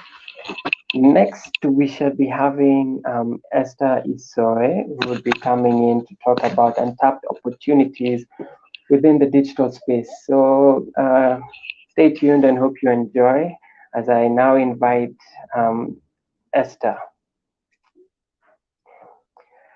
Hello, Esther. How are you doing? Hi, sir. Hello. Hi. How's the day so far? So far, so good. A bit cold, but we are surviving. Exactly. But as you can see, I'm in a t-shirt only. But as you said, we are surviving. But yeah, it's good to see you here. If you guys don't know, Esther Isoe is the digital branch manager at Addison Life Assurance, Kenya. Yes. So yes, just to get into it, maybe Esther, you could tell us a bit about your story. Let us know who is Esther, and before we get into how you ended up being in Madison. Okay, so Esther is an individual who's very passionate about the digital space. Yes. And this is mostly because it's presented itself as an opportunity for not just the young people, but for anyone who has the interest to be able to tap into it and do so much more. So we are moving away from the traditional into what we now call the digital space. So I'm very Yeah. keen and very passionate about that. I have my experience so far is based on I did a BBA in marketing from the University of Okay. Eastern Africa, Baraton. So once I did that is now when I joined into sort of the marketing space. Ideally, I would not say digital was my first choice. If I get someone asked me that when I graduated, that would have been a lie. So yeah, true. it became something that I sort of learned on the job. It piqued my interest. I Okay. decided to put everything I have and had into it, and that's how I got started. Oh wow. Okay. Yeah. And just to ask, what has been your experience so far in terms of like digital? Has it been a smooth transition from what you were doing before, or you just what has it? How has it been so far? So, funny enough, in as much as I did not want to do digital, my experience has purely been digital in terms of Oh, from my first job as an intern to what I'm currently doing. So, wow. I'd say it's an industry that's growing, especially Mhm. in the Kenyan market. There's a Yeah. lot sort of curiosity into what is digital all about. There's still a lot of education that needs to be done because it's a completely broad spectrum and all that. It is. But so far, I would say in the industries that I've worked in, people are really, really curious. That is media and insurance. People are very curious to know how do we tap into digital? What's our value proposition when we join the digital sort of system? So I would Yeah. say people are very willing. It's just that now getting that information and information has to be accurate. So getting that Mm. information is what is now sort of based sort of the next step to it. Okay. Yeah. All right. And just for anyone who's probably, how then did you end up at, Madison, Right. doing now digital marketing? Yeah. So for Madison, by the time I applied for this particular job towards the end of 2019, I was working as a sales executive at Nation Media Group. And Okay. I was curious because, it was basically most of everything that I had done while I was at Jubilee, because that was where I had been for about 3 years with different roles, all under digital. So it was Yeah. interesting to understand and see that other participants or other players in the insurance market actually understand and want to sort of tap into that value. So I came in Yeah. for the interview, did the thing, then we went on holidays, Christmas holidays, and you forget about it until I think a few days just before the new year broke is when I got a call and I'm like, oh, okay, so I got the gig. Awesome. So, Oh. so what's next? Yeah. When am I reporting and all that? So it was Yeah. definitely something I wouldn't say I wasn't keen, but it was sort of a surprise. So once I Yeah. did get the position, it was now sort of, you hit the ground running, you start doing things and other, like looking for opportunities on where you can tap into and sort of grow the business. Yes. Mm. Yeah. Okay. And I actually have a question on that, because I'm sure maybe some of our audiences has never probably worked in the market or is going to. And you see some of the items or things or the theories you've learned over in time in school, or maybe professional courses that you've taken. What would you say? Have they really applied when you enter the job market, or do they Um, all apply as just bits and pieces, uh, Was it so all for nothing? Mm. One of the key Yeah. things the key courses I did while at university was consumer behavior. I would say that has played a very critical role in sort of the work that I've been doing throughout. In the sense of audience analytics is always a key thing, especially whether it's the digital or the traditional sort of space. It's You need always, to yeah. understand who you're selling to, why they need to buy your products, and all that. Then, when it comes to professional papers, I have done a lot of certifications through Google because one, it's free, it's your own pace. You're using it anyway. Yes, so you get to sort of get that hands-on experience through these platforms. There's Digital Garage and there's Yeah, Google AdWords. Sorry, not AdWords. yeah. There's a Digital Garage. Then there's I've forgotten the other The name, Google but Analytics. yes. So Yeah. through these particular courses that I've done, it's especially for the sort of professional courses when it comes to setting up things like Google AdWords, Google Analytics, Google Video. These are things that I was learning while doing them. And it gave me, it's very practical because, by the time when I learned about all these things, I was at Jubilee Yeah. Insurance. This is the time that we Ah, were setting up what is search engine marketing. So you go yeah. into Google, you search, you learn about it. So as you're learning, you're actually setting up Doing an it on account, better. insurance, all these things. So I would say professional courses, they really do help, especially if they're in a specialization of something that you're interested in, not just Yeah. general, because then you get the hands-on experience. And the beauty of Yeah. it is, most courses you'd find after you get your bachelor's, the next step people usually do is professional certifications or masters. Some of Yeah. these are quite expensive. So Yeah. through platforms like Google Academy, Digital Garage, IBM Labs, you can be able to learn all the skills and it's absolutely free. And you get that hands-on And experience. Yeah. okay. Wow. I think that is very good advice for the youth today who probably are not looking to spend much into learning knowledge, and it's all free out there. Exactly. Just to get now, yeah, to get into it, what have been like your challenges so far that you've experienced in, well, the market, especially your industry right now?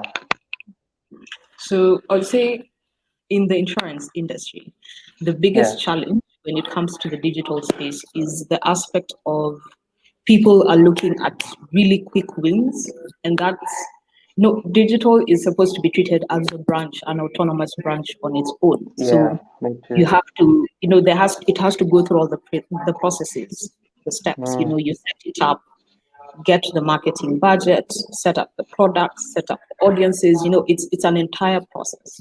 So yeah, unfortunately for the industry, insurance industry, is they look at it as something that you set it up today and tomorrow it's already giving you your ROIs. So that's not how digital. yeah, that's true. Exactly. They do You think have, that. it's not that quick, It even if doesn't. it's It takes time. exactly.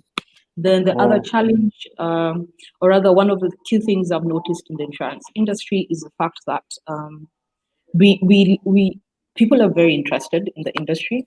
We keep talking about digital, what the digital space is, what digital transformation is in the insurance industry. But then once we're done with the talking, there's really nothing that is implemented. So that's always, mm, and I think that feeds into the fact that in as much as people are curious, the critical stakeholders don't yeah. necessarily understand what See it yet. digital Yeah, is. So when you come into implementation, you've talked about it, and then you come into implementation, it's a painstakingly slow process. But mm, either way, it's the baby steps because I'm pretty sure by the end of this year, with the current situation of COVID, the digital space has been boosted and businesses understand what the value is. So by the end of yeah. 2020, there will be really big progress, especially in the insurance industry. I can actually imagine about that because I feel also from my experience and just looking around, because sometimes even you don't have to work somewhere, you can just explore how certain companies are using their digital channel. And you Yes. can see they're not really investing in them, even in terms of creating content, handling maybe even the customers there.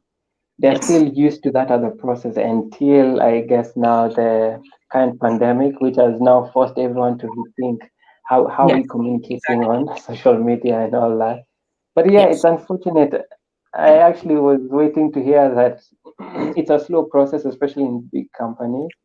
They're still not Yes. willing to let go of like The tradition. billboards, Yes. TV, yeah, all that, which is Exactly. unfortunate. And it would be so much cheaper just broadcasting even through YouTube. I mean, a lot of people are spending so much time on YouTube. Yeah, there's someone who once made a joke that for the sort of stakeholders that we have in the insurance industries, for them is they Yeah. want to see an ad on the paper so that they go buy a paper and they tell their friends, oh, you saw my ad, eh? So Oh, wow. I think we I need to think, change this idea behind advertising. yeah, because I feel like even in a small company, if you want to feel like you made it, you want to have a billboard so you can show Mm, all your friends that, hey, we've put up a billboard, take a photo of that. So exactly. it's Yeah. it's unfortunate, but I guess it will be a mentality that will be changed slowly with time. Yes. But yeah, it's nice to hear that because I'm actually curious about the insurance industry and how you've been able to put out content in terms of insurance because it's not easy for someone to, unless it's issues and things like that. I Mhm. can imagine how has it been easy in terms of creating content in the insurance industry? Maybe because you've been there, it's something easy. But would you say it would be easy for someone to transition, or is it more or less the same, or is it completely different? I think if someone is coming from the creative sector and coming into insurance, I think one Yeah. of the key things they need to sort of hold at the back of their minds is the fact that in insurance, again, stakeholders are a bit traditional. So Mm, it will mm, take a bit of people. However, we're slowly demystifying and breaking down those barriers and those walls set up that insurance, if it's an advertisement, it needs to be this particular way. It needs to be set up this way, uh, language okay. use and all that. So we're trying to sort of make insurance human. We want Mm, to. We're now looking at the consumer as our key and main objective. Everything yeah. else, when it comes to pricing, when it comes to sort of the platforms and technology, those ones come in afterwards. The first thing that insurance is now focusing on, which is really good, is the fact that the consumer is the key element in the entire process.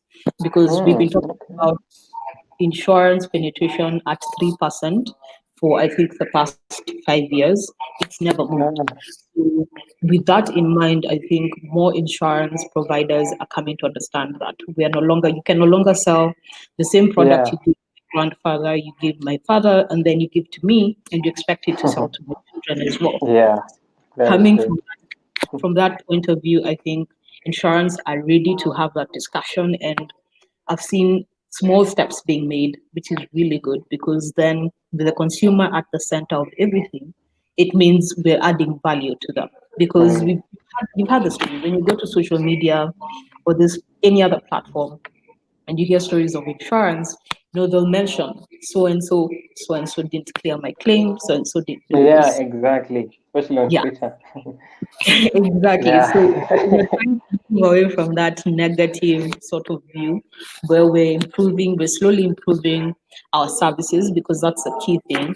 Once we improve Yeah. our services, we then improve our processes to become more efficient. That way, we're actually spending more time serving the customer than doing every other thing that's involved in insurance, whether it's underwriting and processing and all that. So those are the small steps that we as insurers have slowly begun to make, and slowly we're beginning to realize without the consumer, there's really no point of having an insurance provider. Yeah. Yeah. Okay. At least I'm glad to hear that. And you touched on one of the questions I've had in terms looking at now the customer journey Mhm. and how you've been advertising throughout, like trying, from awareness, interest and all that. Mhm. In the last 10 years, it has now changed, as you said, Yes. right now. And I don't know, in terms of your customers, I think I'm sure their thinking is getting younger because more of the youth who are like probably, let's say, their 20s right now, in the next few years, you see they'll be thinking digital, digital, digital. Yes. So you guys already as a company are already starting to see how you can accommodate them that way. So for us as a company, in terms of audience analytics, we're looking at it in two stages. So the first Yeah, stage, our existing clients, because we yeah, have to focus on them before we go looking for any other. we move.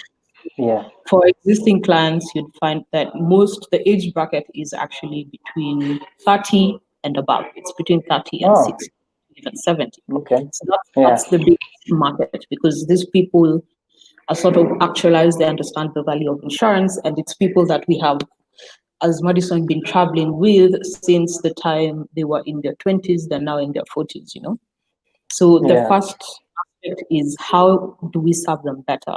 How do we improve mm, the process of them communicating with us, getting claims? Because at this point, we're no longer onboarding them. We are simply mm, focusing on the service. This is payment of claims, answering of queries through whatever platforms that they come yeah, to us with. So the biggest advantage for Madison is the fact that we have about 24 branches that are cut across the country. So clients are oh, wow, able to, yes, clients are mm, able to visit the branches and access that service, because that has been the norm for them. And we're slowly mm, onboarding them into the digital platforms, where we're telling them, give us, update your details so that we can give you a call. You don't have to come to the yeah, office. you're gonna We have to can come to, send you an email. You don't have to come to the office, that kind of thing. Then the second yeah, stage of our audience is the new clientele. So the new clientele is from the ages of 20 till the age of 35. And for this, mm, these are people who are tech savvy. They understand all the platforms and all the digital technology that is available. So how do yeah, we simply optimize whatever we have to ensure that we're actually adding value to the systems? So that's where we're looking at. We're doing simple projects that I can't actually name at the moment, but we're no, doing no, yeah, tweaks in the processes and just adjusting. The key thing, most of the time with digital transformation, a lot of people assume technology is a key player, but technology is mm, actually just an enhancer of processes. So by tweaking one mm, small thing, let's say, like, instead of emailing this particular client, you give them a call, or you send them an SMS. It's small things that have made the process more efficient, and this is yeah, what we're focusing on. And the key thing in terms of onboarding now for this particular new entrance of new clients is yeah, we are fine-tuning the onboarding process. I think in a few weeks or so, we should be revamping, or we should be relaunching one of our platforms, and we'll be able to mm, see that there's a difference between what was there initially to what we're currently offering. So we want it to be more seamless in terms of, how do you buy, how do you service, how do you reach out to us if you have a claim, if you have yeah. a question. So it's small things that we're doing that are leading up to the bigger picture, which is a complete overhaul in terms of digital transformation for Madison Insurance. Oh, wow, that's actually Yes. really good to hear. And actually, that reminds me, I don't know, I didn't ask it, but in terms of now, when this current pandemic hit, Mhm. how was your response in terms of digital to adjust to that current, situation? People can no longer come to the banks immediately. So, what did you guys do as Madison, or So maybe also in your area? Yeah, as Madison, firstly, when the pandemic hit, the first thing that we did was adjust our timelines, because those are curfew setting. Because yeah, again, when you're trying to change the mind of a 70-year-old who's been used to coming to your coming, offices yeah, in the speaker for 20 years, telling them, yeah, pigia simu, unajua, it's a bit hard. exactly, Yeah, yeah, so we adjusted our timelines to make sure that all our branches were working, and also to ensure the security and the safety of our workers. Then we've also now opened our digital platforms in terms of especially social media, where we were now reaching out to clients and telling them through SMSs that you don't need to come to the office. If you really have to, you can go to any of the branches. We're still open, but you can simply send your query to us via any social media platform. We will be able to respond within 24 hours with a solution to your query. So that was one of the key. Then in terms of digital transformation, so for myself as the digital branch manager, the initial idea behind this position, when it was being advertised in 2019, it was they were looking for someone to help lead the digital transformation of Madison, because it was something that I won't say lacking, but it was very slow.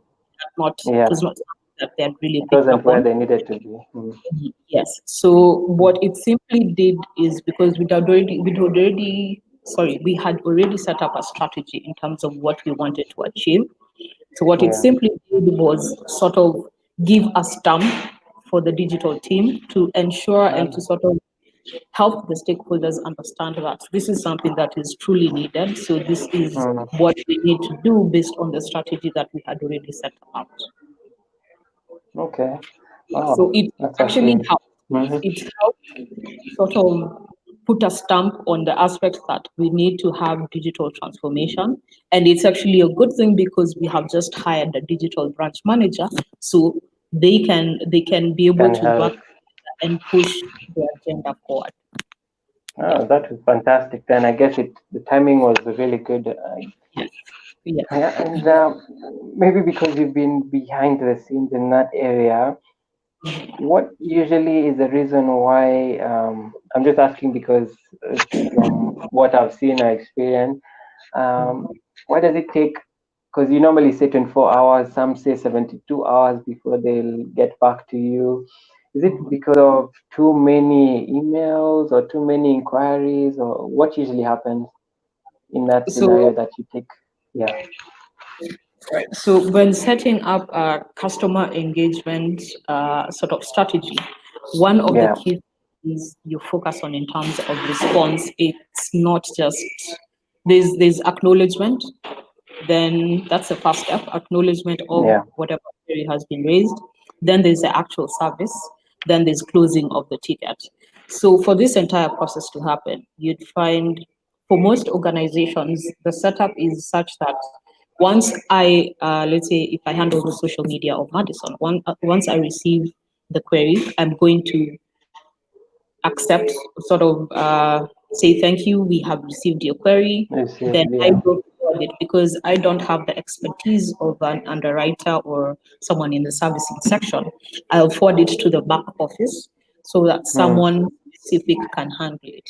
So it's that back and forth that we give it sort of a variable time, where we're saying, yes, we can answer you immediately. It's very possible within 5 minutes your query is answered.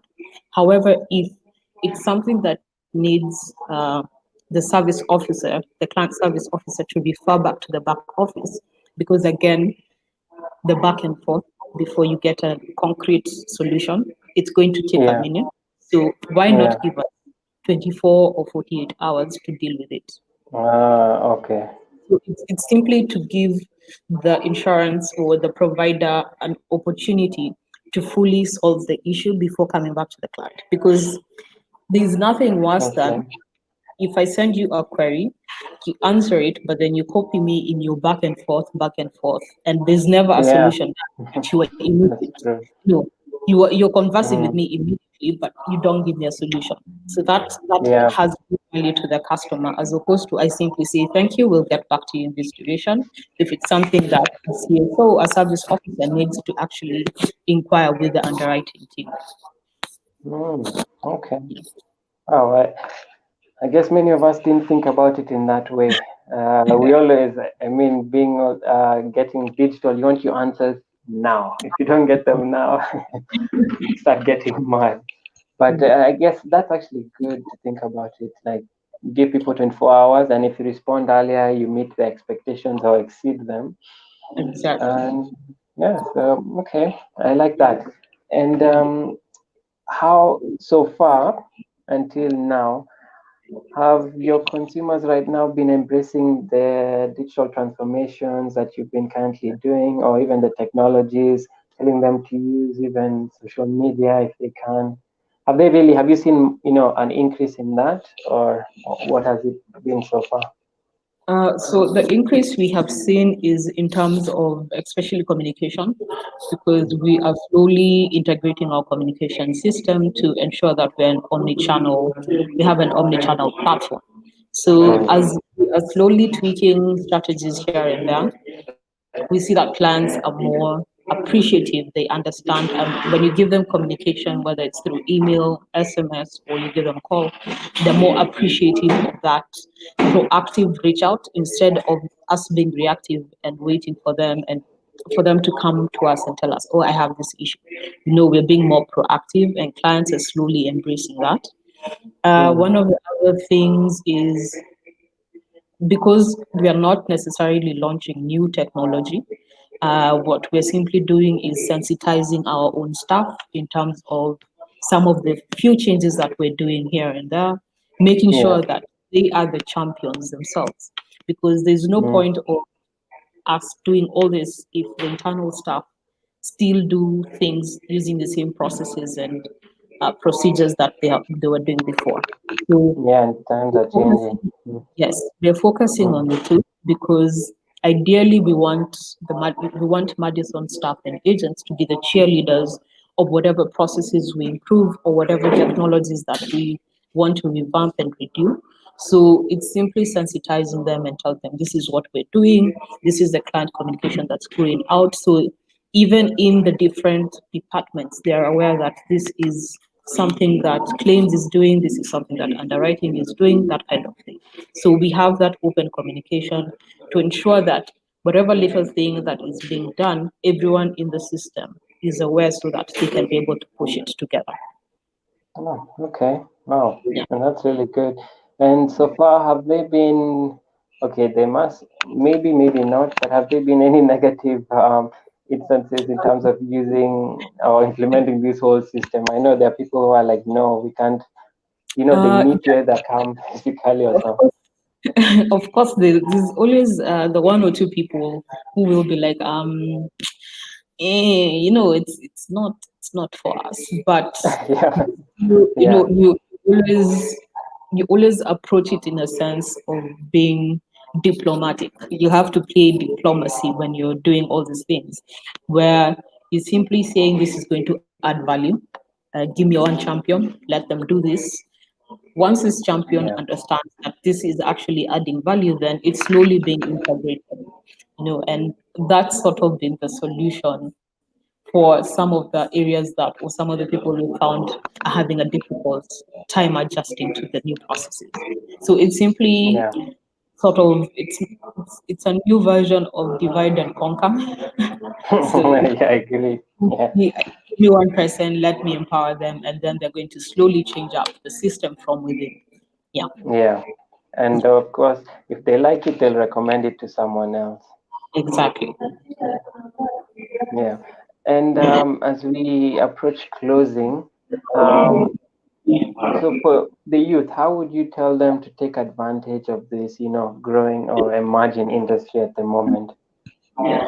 I would say for me, it's very simple.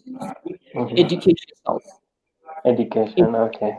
Yourself. Because for right now, or rather by the time I was graduating, there's never a mention of a digital marketing course. It's something I Mm, actually got curious, searched for whatever options were there, found Google and started learning myself. So be yeah. curious enough to actually go and find the resources to teach yourself these things. Because if I give an example, currently I am studying data science from IBM Cognitive Class.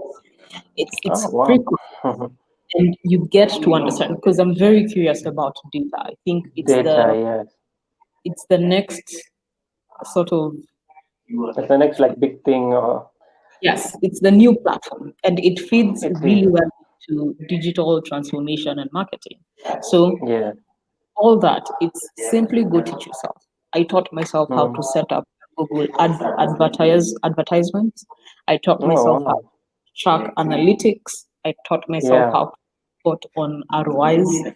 So if you're curious enough, you're actually going to go and find the resources that you need to actually go and learn these things. So teach yourself. You don't have to, because I know the biggest thing when you say learn all these things, the biggest thing is people always say it's going to cost an arm and a leg. Yes, it Yeah. will. True. There are free courses. There's so many free courses out there, and they're from industry leaders. It's not some university at some Yeah, corner of that's the asking country. you, yeah, to pay. Yeah, Mm. it's these are industry leaders who are offering free courses. So go teach yourself, learn a new skill. If it's something of your interest, go learn it. Then the biggest thing I would say is Yeah.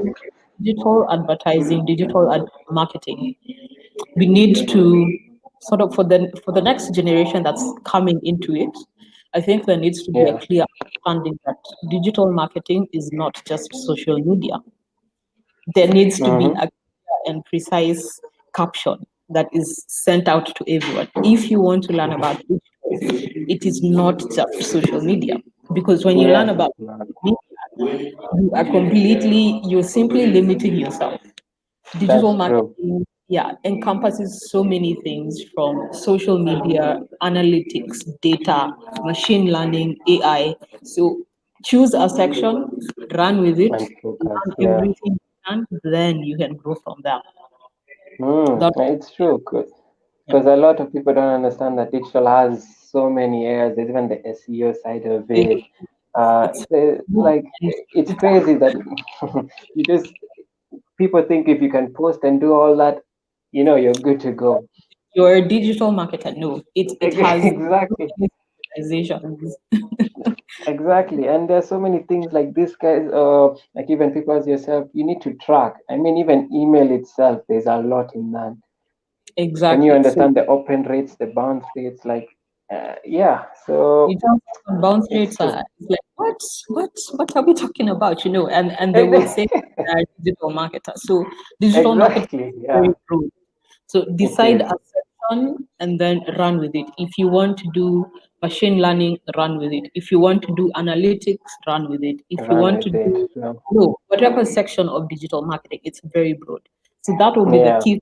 Like I would want the next generation to understand it's not social media. Digital Mm, marketing, not social media advertising. There's so much yeah. more you can do. Yeah. And actually, like, just to ask a question on that, do you Mm. feel like some of the companies currently nowadays are also kind of misusing the word for digital marketing because they tell you to come do digital marketing, but they're not asking for one thing, they're asking Yeah. for several. And to do all those but with one person is not even, well, it's possible, but it's too much for Yes. one. So I'd say 3 years ago, those Yeah, are complete those are complete misuse. Those are complete misuse when you're told come in as a social media experience or yeah, social media manager. Your yeah. basic job description should be all about social listening. You should Social and maybe only, yes. social listening and reporting. You're reporting on that, but you'd find they Yeah. they tell you things about search engine marketing, Which is performance not part of it. analysis. So 3 years ago, yes, but I'd love to say that throughout Some the have market, improved. people are slowly understanding because we've even found, I've been seeing on LinkedIn, there's a new workforce, people in Mm, around our ages who are very clear in terms of when you do an advertisement and then you have your job description, they're very clear. yeah, I'm coming for this particular job. I'm not coming. If you want me to be a marketing analyst or a performance marketing analyst, I'm not going to yeah, come in as a social media content creator. These are two yeah, different jobs. exactly. Yeah. Yeah, So in it's something industries, that's been. yes, the various industries are slowly understanding that. Even the guys hiring understanding that these are they're totally different job Yeah, descriptions. yeah, Yeah, and also and the yeah, market mm-hmm, understanding that I don't need if I'm coming in as an analyst, I don't need to know all this information you have someone in the same job description, you're an analyst, you're a content creator, you're Yeah, a, you're all those. if you I have all mean, those skills, go ahead. But those are three different jobs, you know. it's So true. Yeah, that very true. understanding is really coming into the market, and it's a very good thing. Yeah, because if you have that one person focus on that, they'll really do that job well than having this person coming with five different skills and trying to balance. They may end Yes. up doing a mediocre job than you'd rather just have that specific person. Exactly, and also to the industries and the people in the hiring process. There's once you segment all these different areas, you need to understand that there's different sort of remunerations that is expected with different categories. So if you want Exactly. to bundle three job descriptions into one, fine, get this person who has all the skills, that's fine. But you have to pay Yeah. them remuneration that Yeah, is for that. to the experience and the work that they're going to do. Because you can't Exactly. expect magic, I don't know, expect an elephant and pay me like a man. Exactly. Yeah. So Uh, it's very different now. it's Yeah. true. Yeah. Okay. Thank you very much. And before we let you go, is there any last advice you'd like to give, the audience? For the audiences, I think no, let's have more sessions like this. Get be Definitely. engaged, ask questions for the things you don't know. Reach out to someone you believe can be able to offer some assistance. Don't be too shy to ask for help because that's how we learn, that's Yeah. how we grow. Yeah, for some of us, Exactly. the places we have gotten so far is because someone held our hands when we had questions. We had people who actually went and asked them, and they gave us answers. So don't shy away from answering or asking questions. Be willing to Mm. participate and all that. Then that's the only way Okay. you learn and grow. All right. Thank you, Esther. And also, just in case, if anyone had any questions or, comments, anything that they'd want to ask you about marketing, where can they find you if they would like to? Yeah, so I'm not a social media expert. No, it's okay. Job descriptions, but you can find me on LinkedIn as Esther Isoe. Okay. I think the names appear as typed on the screen, so you can reach out. I'll be ready and willing to answer whatever questions you have for the same. Awesome. Thank you All right. very much, Esther. We really appreciate that you gave us your time and hope you have a wonderful day and continue with success in your company. All right. Thank you Thank you. again. Thank See you. you and have a nice day.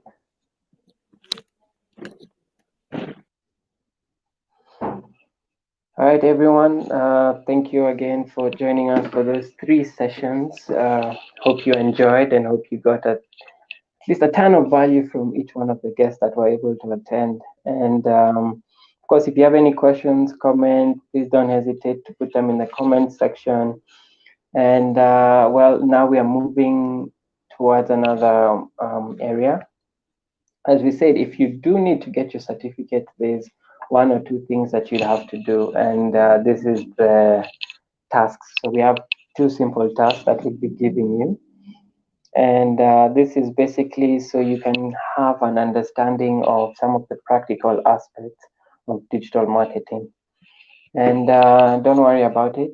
We'll give you some examples and explain to you a bit about it. So probably wondering what the first task is. It's about understanding the 7 marketing P's of marketing as well. So we'll be sending you guys like a document. So if you guys have a challenge, or please send us your email or send us a message in case we don't have your email, so you can let us know so we can send you the document. So yeah, that's the email right there. Send us something like, hi, how are you? And you'd like to receive the task. And yeah, we'll be able to send it directly to you. So yes, our first thing is to show you about task 1, which is, let me just get the document for you. All right, so here's a Zuriel limited worksheet. So the first one, as I mentioned, is about understanding the 7 P's of marketing, also known as the marketing mix. So I'm sure you know when you were in high school, if any of you guys did business, we learned about the 4 P's of marketing. So price, place, promotion, and product. However, there are 3 more you probably didn't know or you probably learned about it. So people, process, and physical evidence. That makes now the 7. So under what we'd like you to do is from this list we've given 2. There's the large companies and the small, medium, also known as SME. Pick one of each, whichever you like. And then, so from the 2 companies you pick, we'd like you to act as the digital marketing manager. And from now, those 7 P's, which you'll find them at the bottom there, try and identify what product is it that they're selling, what promotion styles are they using. So are they using, do they offer discounts on their website? You know, those different types of things. Pricing, what pricing are they using? Place, where can you find them? Do they have an online website? Do they have stores? You know, how do they reach their customers, basically? And then processes. So that is basically how now they operate as a company. You identify that. In case, I know I'm not giving you too much, but you can always, what we're trying to encourage is you do your research on the side so you can understand more and be able to do, you know, do research and come up with this information. Because in case by chance that you end up in a company that requires this, you'll be able to do research by yourself and find out the information. And physical evidence as well is important, because how is the atmosphere, the experience, maybe the online experience, is it good? Maybe even the stores, if you've been to a Nike, for instance, Nike, how is it? And basically, that's it in terms of task 1. And task 2 is now about creating the buyer persona. So you're probably wondering, what is the buyer persona about? It's, don't stress too much. That is just about, from the 2 companies you picked, the local and international, identify, as you can see on the screen. So let's say it's Coca-Cola and Victoria, which is our Kenyan brand at the moment. If you decide those 2 are your companies, Victoria Courts, if you decide those 2 are your companies, now the next step is to identify who are their customers. So we're going to create what's called a buyer persona, which is it's a semi-fictional. You're just trying to explain to the people you're providing this document as a marketer, like, because you'll be the digital marketing manager. So the people you'll be talking to are, you know, there's going to be the head of marketing, the marketing department, the sales, and even directors and those on top. Who are they targeting? Because if you don't understand that, how else would you advertise to them? How else would you, you know, change the atmosphere in terms of physical evidence, the experience? How will you tailor it to what they like? So the 7 P's, actually, even price is influenced by the buyer persona. How much do you charge if you don't know what your customers like? So in this area, it's more about understanding who is my customer, what do they like, what are their fears, their, you know, the personality types you're supposed to identify. And we'll just show you right now a document with an illustration.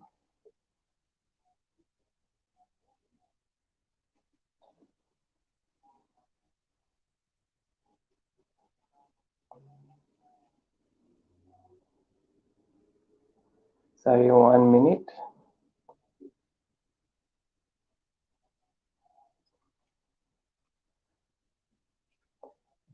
Okay, just to show you an example of how a buyer persona would look like. Okay.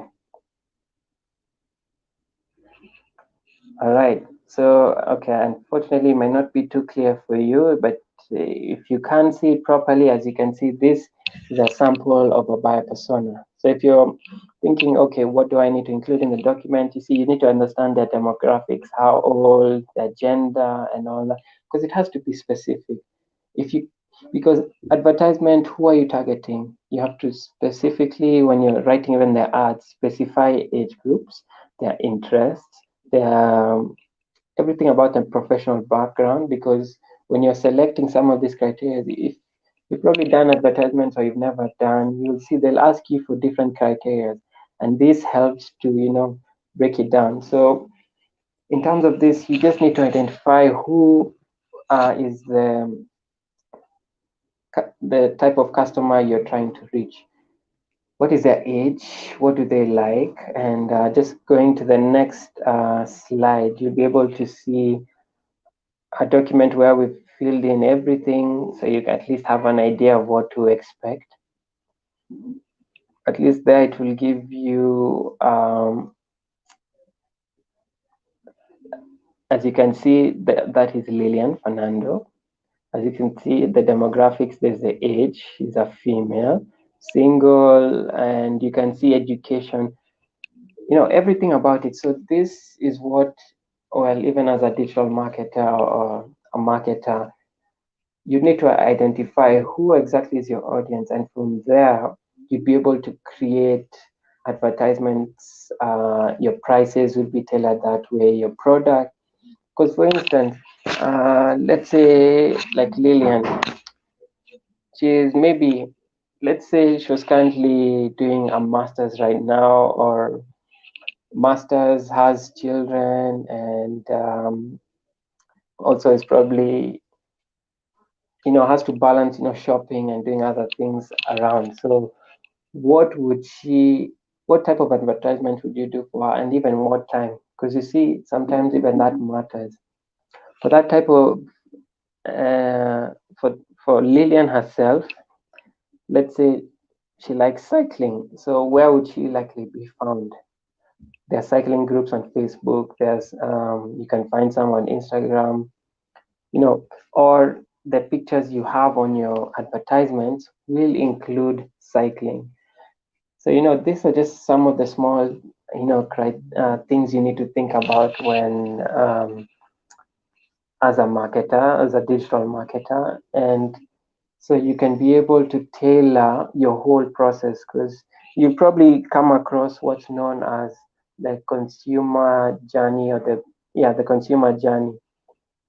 So you'd have to understand, how do I target them at different points? So awareness, where can Lillian be found?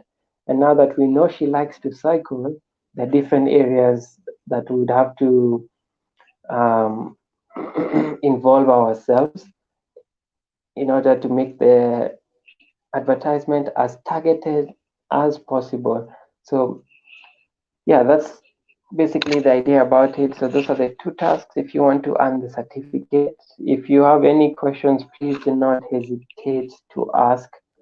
And yeah, just a point of note, good marketing makes the company look smart.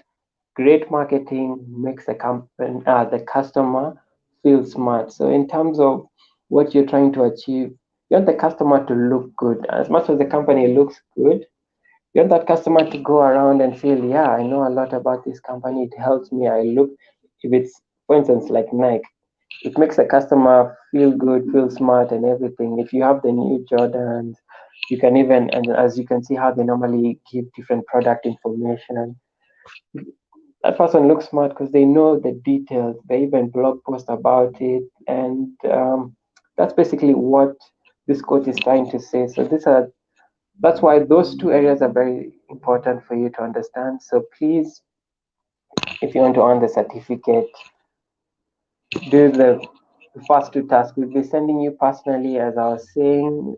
You can we have our email, just send us directly so we know that you're interested in doing it directly in case we miss you. And yeah, if you have any questions, don't hesitate to ask. We shall, of course, see you again tomorrow, where we'll discuss more about this event, and also the task, and see what each one of you has learned about it. Thank you very much. Have a good day, good afternoon. Well, not yet, but we're glad to have you here, and we look forward to the next session with you guys. Thank you again. Have a nice day. Bye.